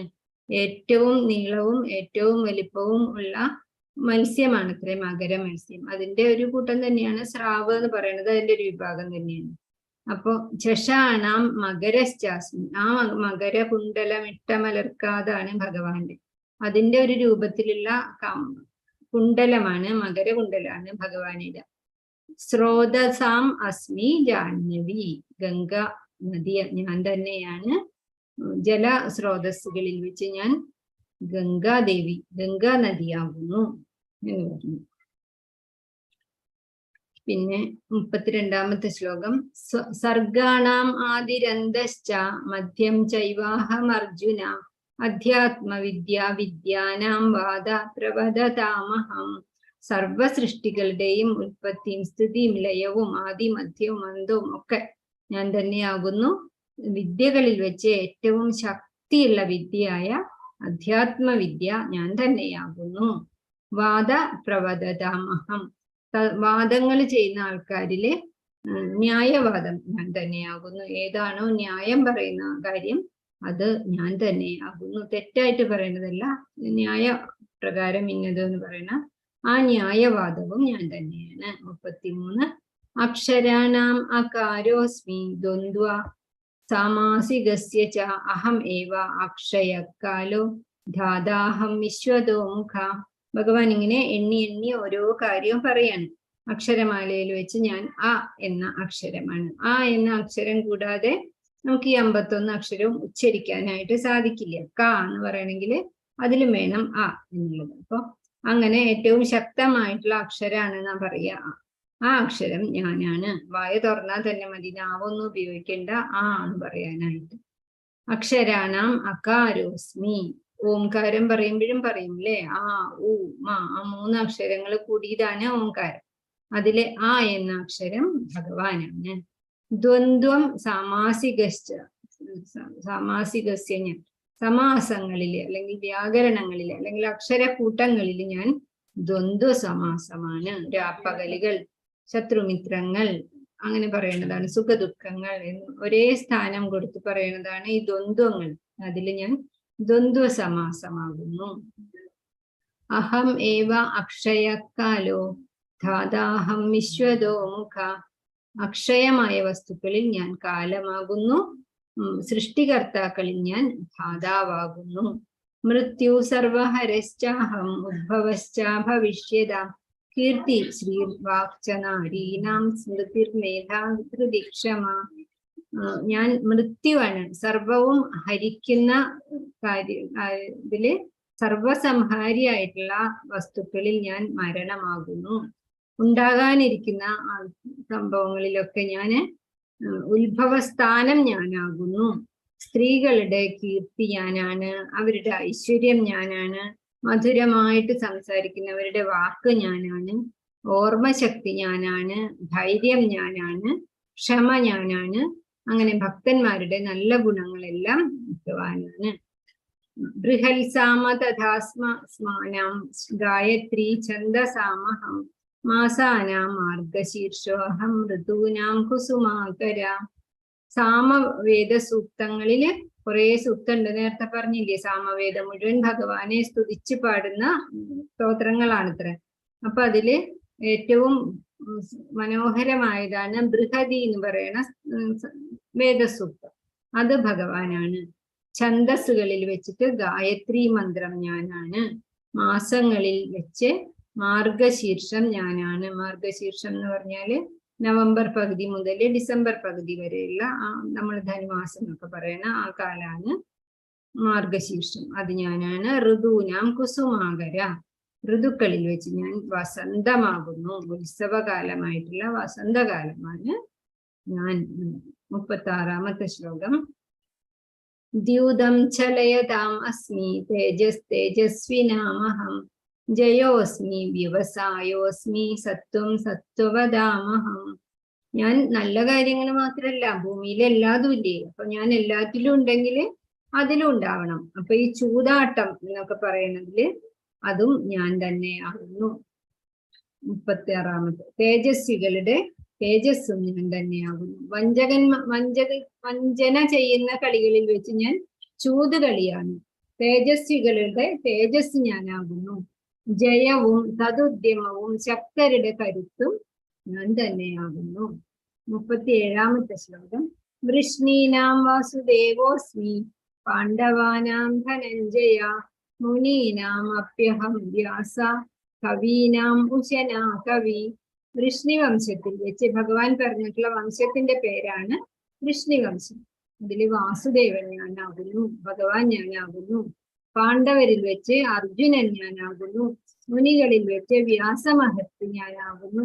ചിന്തകരിൽ വെച്ച് ഉശനാ കവി എന്ന് പറഞ്ഞാല് നമ്മളുടെ ശുക്രമഹർഷിയാണ്. ശുക്രമഹർഷി ഞാനാകുന്നു. നല്ല മഴയാണ് കേട്ടോ അവിടെ, അതുകൊണ്ടാണ് ശബ്ദം ഇത്ര കേൾക്കാത്തത്. 38ാമത്തെ ശ്ലോകം. ദണ്ഡോദമയതാമസ്മി നീതിരസ്മി ജഗീഷദാം മൗനം ചൈവാസ്മി ഗുഹ്യാനാം ജ്ഞാനവദാമഹം ശിക്ഷിക്കുന്നവരുടെ ദണ്ഡം ഞാനാകുന്നു. നിയമരാഹിത്യങ്ങളെ അടിച്ചമർത്തുന്നതിന് ശിക്ഷ കൊടുക്കുന്നത് ഞാനാകുന്നു. ജിഗീഷത എന്ന് പറഞ്ഞാൽ വിജയിക്കാൻ ആഗ്രഹിക്കുന്നവരുടെ നീതി ഞാനാകുന്നു. രഹസ്യങ്ങൾ പറയുന്നവർ പാലിക്കുന്ന മൗനം ഞാനാകുന്നു. അറിവുള്ളവരുടെ അറിവ് ഞാനാകുന്നു. യച്ഛാപി സർവഭൂതാനാം ബീജം തദഹം അർജുന തദസ്തു വിനായസ്യാൻ മയാ ഭൂതം ചരാചരം. സർവജീവന്റെയും ഉൽപ്പത്തി കാരണമായിട്ടുള്ള ബീജം ഞാനാകുന്നു. എന്റെ സാന്നിധ്യം കൂടാതെ ചരമോ അചരമോ ആയ ഒന്നും തന്നെ നിലനിൽക്കില്ല. അതിപ്പോ നമ്മൾ ഈ 82 കാര്യങ്ങൾ പറഞ്ഞു. അതിലൊക്കെ ഏറ്റവും ശ്രേഷ്ഠമായിട്ടുള്ളതും എന്നും എന്നും നിലനിൽക്കുന്നതുമായിട്ടുള്ള എല്ലാതും ഭഗവാൻ തന്നെയാണ്. പക്ഷെ ഇത് എല്ലാം ഒരു സാമ്പിള് മാത്രമാണ് പറയുന്നത് എന്ന് പറഞ്ഞു ഭഗവാൻ. നാന്തോസ്തി മമ ദിവ്യാനാം വിഭൂതീനാം ച പരം ഭവ. എന്റെ ദിവ്യമായ വിഭൂതികൾക്ക് ഉറക്ക പറഞ്ഞാലേ കേൾക്കുള്ളൂ, അതുപോലെ മഴയാണ് ഇവിടെ. നാന്തോ അസ്തി മേ ദിവ്യാനാം വിഭൂതീനാം. എന്റെ ഈ ദിവ്യമായ വിഭൂതികൾക്ക് നാന്തം അവസാനമില്ല അർജുന. ഏഷ തുദ്ദേശത ലോക വിഭൂതേർ വിസ്തരതവുമയ. എന്നാൽ ഞാൻ ഇതൊക്കെ ഒന്ന് ചുരുക്കി പറയണോന്നേ ഉള്ളൂ. ഇങ്ങനെ ഞാൻ പറയാൻ തുടങ്ങിയാല് ഈ വിഭൂതികൾ ഏതൊക്കെയാണ് എനിക്കൊന്ന് അറിയണം എന്ന് നീ പറഞ്ഞുല്ലോ. അതുകൊണ്ടാണ് ഞാനിങ്ങനെ ഈ 84 സംഭവങ്ങൾ ഓരോന്നായി പറഞ്ഞത്. ഇത് മാത്രല്ല, ഏതേതൊക്കെ ഉണ്ടോ അതൊക്കെ ഞാൻ തന്നെ ആകുന്നു. പറഞ്ഞാൽ അതിനൊന്നും അവസാനമില്ല. പക്ഷെ ആവശ്യപ്പെട്ടത് കൊണ്ട് ഞാൻ അതൊക്കെ ഒന്ന് ചുരുക്കി പറഞ്ഞേ ഉള്ളൂ. അർജുനന്റെ ജിജ്ഞാസ ശമിപ്പിക്കാൻ വേണ്ടിയിട്ട് ഭഗവാൻ കുറച്ച് കാര്യങ്ങൾ പറഞ്ഞേ ഉള്ളൂ എന്ന് പറഞ്ഞു. അർജുനൻ 16ാമത്തെ ശ്ലോകത്തിൽ പറഞ്ഞു, ഭഗവാനെ എല്ലാ സ്ഥലത്തും അങ്ങയുടെ വിഭൂതികൾ നിറഞ്ഞിരിക്കുകയാണെന്ന് എനിക്കറിയാം, അതൊന്ന് പറഞ്ഞു തരൂ എന്ന് പറഞ്ഞത് കൊണ്ട് മാത്രമാണ് ഞാൻ പറഞ്ഞു തുടങ്ങിയത്. നിനക്ക് അറിയാൻ വേണ്ടിയിട്ടാണ് എന്ന് പറഞ്ഞു. കേഷു കേഷു ച ഭാവേഷു ചിന്യോസി ഭഗവൻ മയ. അങ്ങയെ ഞാൻ എങ്ങനെയൊക്കെയാണ് ചിന്തിക്കേണ്ടത് എന്ന് അർജുനൻ ചോദിച്ചു. അതുകൊണ്ടാണ് ഭഗവാൻ ഇതൊക്കെ പറഞ്ഞത്. 41ാമത്തെ ശ്ലോകം. യദ്യദ്വിഭൂതിമത്തത്വം ശ്രീമദ് ഊർജിതമേവ വാ തത്തദേവാവഗച്ഛത്വം മമ തേജോംശ സംഭവ. ചുരുക്കി പറഞ്ഞാല് ഐശ്വര്യവും കാന്തിയും ശക്തിയും ഉള്ള ഏതേത് വസ്തുക്കളുണ്ടോ അതെല്ലാം എന്റെ തേജസ്സിന്റെ അംശമാണ് എന്ന് നീ മനസ്സിലാക്കുക. ഭഗവാന്റെ തേജസ്സാണ് എല്ലാത്തിലും. ഇപ്പൊ ഭംഗിയുള്ള ഒരു പൂ വിരിഞ്ഞിട്ടുണ്ടെങ്കിൽ അതിന്റെ സുഗന്ധം വരുമ്പോ അതില്, അല്ലെങ്കിൽ മഴ പെയ്യുമ്പോ മണ്ണിന്റെ മണമായിട്ട് വരുന്നത് എല്ലാതും, സൂര്യൻ രാവിലെ ആ സൂര്യബിംബം ഉദിക്കുമ്പോഴത്തെ ഭംഗി എന്താണ്, അങ്ങനെ എല്ലാ കാര്യവും എവിടെ എവിടെ ഐശ്വര്യമുണ്ടോ അവിടെയൊക്കെ നീ എന്നെ കാണാനായിട്ട് ശ്രമിക്കണം. എവിടെയൊക്കെയാ ഭഗവാനെ ഞാൻ കാണുക എന്ന് അർജുനൻ ഒന്ന് ചോദിച്ചു. അതിന്റെ ഉത്തരമാണ് ഈ പറഞ്ഞത് എല്ലാവരും. ഇനി അവസാനത്തെ ശ്ലോകാണ്.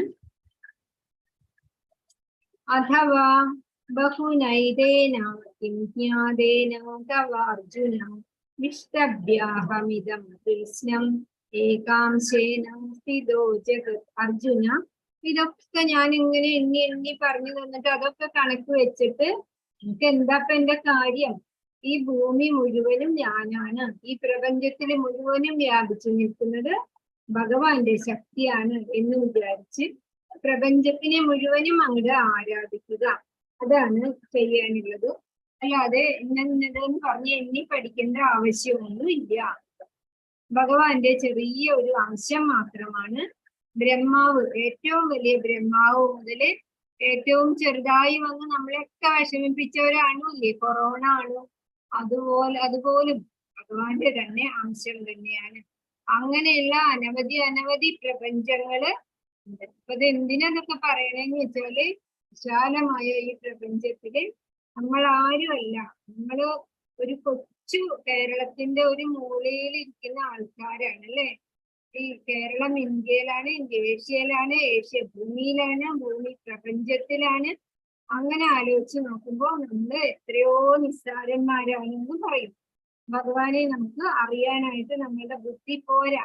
അതുകൊണ്ടാണ് ഭഗവാൻ പറഞ്ഞത് ബുദ്ധിയോഗം ദൃഢാമ്യഹം. ഹരേ കൃഷ്ണ. പറയാൻ പറ്റുന്നില്ല, അത്രയ്ക്കധികം ശക്തിയായിട്ടുള്ള മഴയാണ്.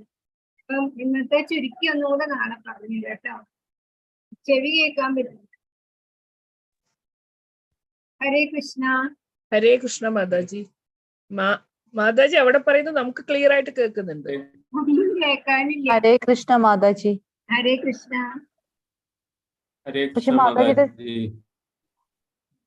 മാതാജി പറയുന്നത് നമുക്ക് നല്ല പ്രോപ്പർ ആയിട്ട് കേൾക്കുന്നുണ്ട് കേട്ടോ, കുഴപ്പമൊന്നുമില്ല, മഴയുടെ ഡിസ്റ്റർബൻസ് ഒന്നും ഇല്ല. ഭയങ്കര മഴ. നിങ്ങളുടെ അവിടെയൊക്കെ മഴയുണ്ടോ? ഒട്ടുമില്ല. ഇവിടെ തിരുവനന്തപുരത്ത് മഴയില്ല മാതാജി, ആലപ്പുഴയിലുണ്ടെന്ന് പറയുന്നു. ഈ ചെവി കേൾക്കാനില്ല, അത്ര ശക്തമായിട്ട് മഴ പെയ്യും. ഇന്നത്തേല് ഇങ്ങനെ ഭഗവാന്റെ 82 വിഭൂതികളാണ് പറഞ്ഞിട്ടുള്ളത്. പിന്നെ അവസാന ഭാഗത്ത് മാത്രം ഭഗവാൻ 2-3 കാര്യങ്ങൾ പറഞ്ഞിട്ടുണ്ട്. അത് ഒന്നും കൂടി നാളെ പറയാം കേട്ടോ. അപ്പൊ പറയാൻ എനിക്ക് ശബ്ദം കിട്ടുന്നില്ല. ഓക്കെ മാതാജി. മാതാജി, വിഭൂതികൾ എന്ന് പറഞ്ഞാൽ ശ്രേഷ്ഠതയാണോ? വിഭൂതികളുടെ വേർഡ് മീനിങ് എന്താണ് മാതാജി? വിഭൂതി അല്ലേ? വിഭൂതി എന്ന് പറഞ്ഞ ഭഗവാന്റെ ഒരു സാന്നിധ്യം, ഒരു ഐശ്വര്യം. അർജുനൻ ചോദിച്ചു, എവിടെ 16ാമത്തെ ശ്ലോകത്തിലോ മറ്റോ ചോദിച്ചു, എവിടെയൊക്കെയാണ് ഭഗവാനെ ഞങ്ങൾക്കൊന്ന് കാണാൻ പറ്റുകയെന്ന്. നമ്മള് ചില പാട്ടുകളിലൊക്കെ കേട്ടിട്ടുണ്ട്, കൊന്നപ്പൂക്കളിൽ നിന്റെ കിങ്ങിണി ഇല്ലേ, കൊന്നപ്പൂ കാണുന്ന കിങ്ങിണി. അങ്ങനെ അതാണ് ഭഗവാൻ ഇങ്ങനെ 82 കാര്യങ്ങൾ എണ്ണി പറഞ്ഞു തന്നത്. Thank you Mataji. സാന്നിധ്യം. ഓക്കെ മാതാജി, ഓം എന്ന് പറഞ്ഞില്ലേ, അത് 3 അക്ഷരം കൂടിയിട്ടെന്ന് പറഞ്ഞില്ലേ, ആ അക്ഷരങ്ങളൊന്നും കൂടെ പറഞ്ഞുതരുമോ? ആ ഉ മ എന്നുള്ളതാണ് കേട്ടോ 3 അക്ഷരം. ആന്നും 3ഉം മാന്നും, അതായത് ഒന്ന് വിഷ്ണു, ഒന്ന് ശിവൻ, ഒന്ന് ബ്രഹ്മാവ് എന്നാണ് ഉദ്ദേശിക്കുന്നത്. അതൊന്നും അർത്ഥമൊന്നും അറിയണമെന്നില്ല, ആലോചിക്കണമെന്നൊന്നുമില്ല. നമ്മള് ഇങ്ങനെ വയർന്ന് വരണം, നാഭിയുടെ അടിയിന്ന് ഇങ്ങനെ വരണം ആ ശബ്ദം. ഓ പറയുമ്പോ വയറിങ്ങനെ ഉള്ളിലേക്ക് പോണം, എന്നിട്ട് മുകളിലേക്ക് വരണം ആ ശബ്ദം. അപ്പോഴാണ് അതിങ്ങനെ ആ ഏകാന്തതയിൽ ഇരുന്ന് ജപിക്കുമ്പോ വളരെ വലിയൊരു അനുഭൂതി ഉണ്ടാവും. ഭഗവാൻ തന്നെയാണ് അത്. ഇപ്പൊ ഈ ചിത്രത്തിൽ കാണുന്ന ഭഗവാനില്ലേ, ചതുർഭുജധാരിയായിട്ട്, ഈ ഭഗവാനെ അങ്ങോട്ട് നമ്മുടെ ഭ്രൂമധ്യം എന്ന് പറഞ്ഞ ഇവിടെയാണ്, 2 പുരികങ്ങളുടെയും നടുവിലായിട്ടുള്ള സ്ഥാനം. ഇവിടെ ഈ ഭഗവാനെ അങ്ങോട്ട് സ്ഥാപിക്കാം. എന്നിട്ട് ഭഗവാന്റെ കാൽക്കലിക്ക് ഇങ്ങനെ നമ്മള് ഓ പറഞ്ഞിങ്ങനെ ഓരോ ആരാധന ചെയ്യുന്ന പോലെ ധ്യാനിച്ചു നോക്കും. അത് വളരെ അത്ഭുതമായിട്ടുള്ള ഒരു കാര്യമാണ്. Okay Mataji, thank U.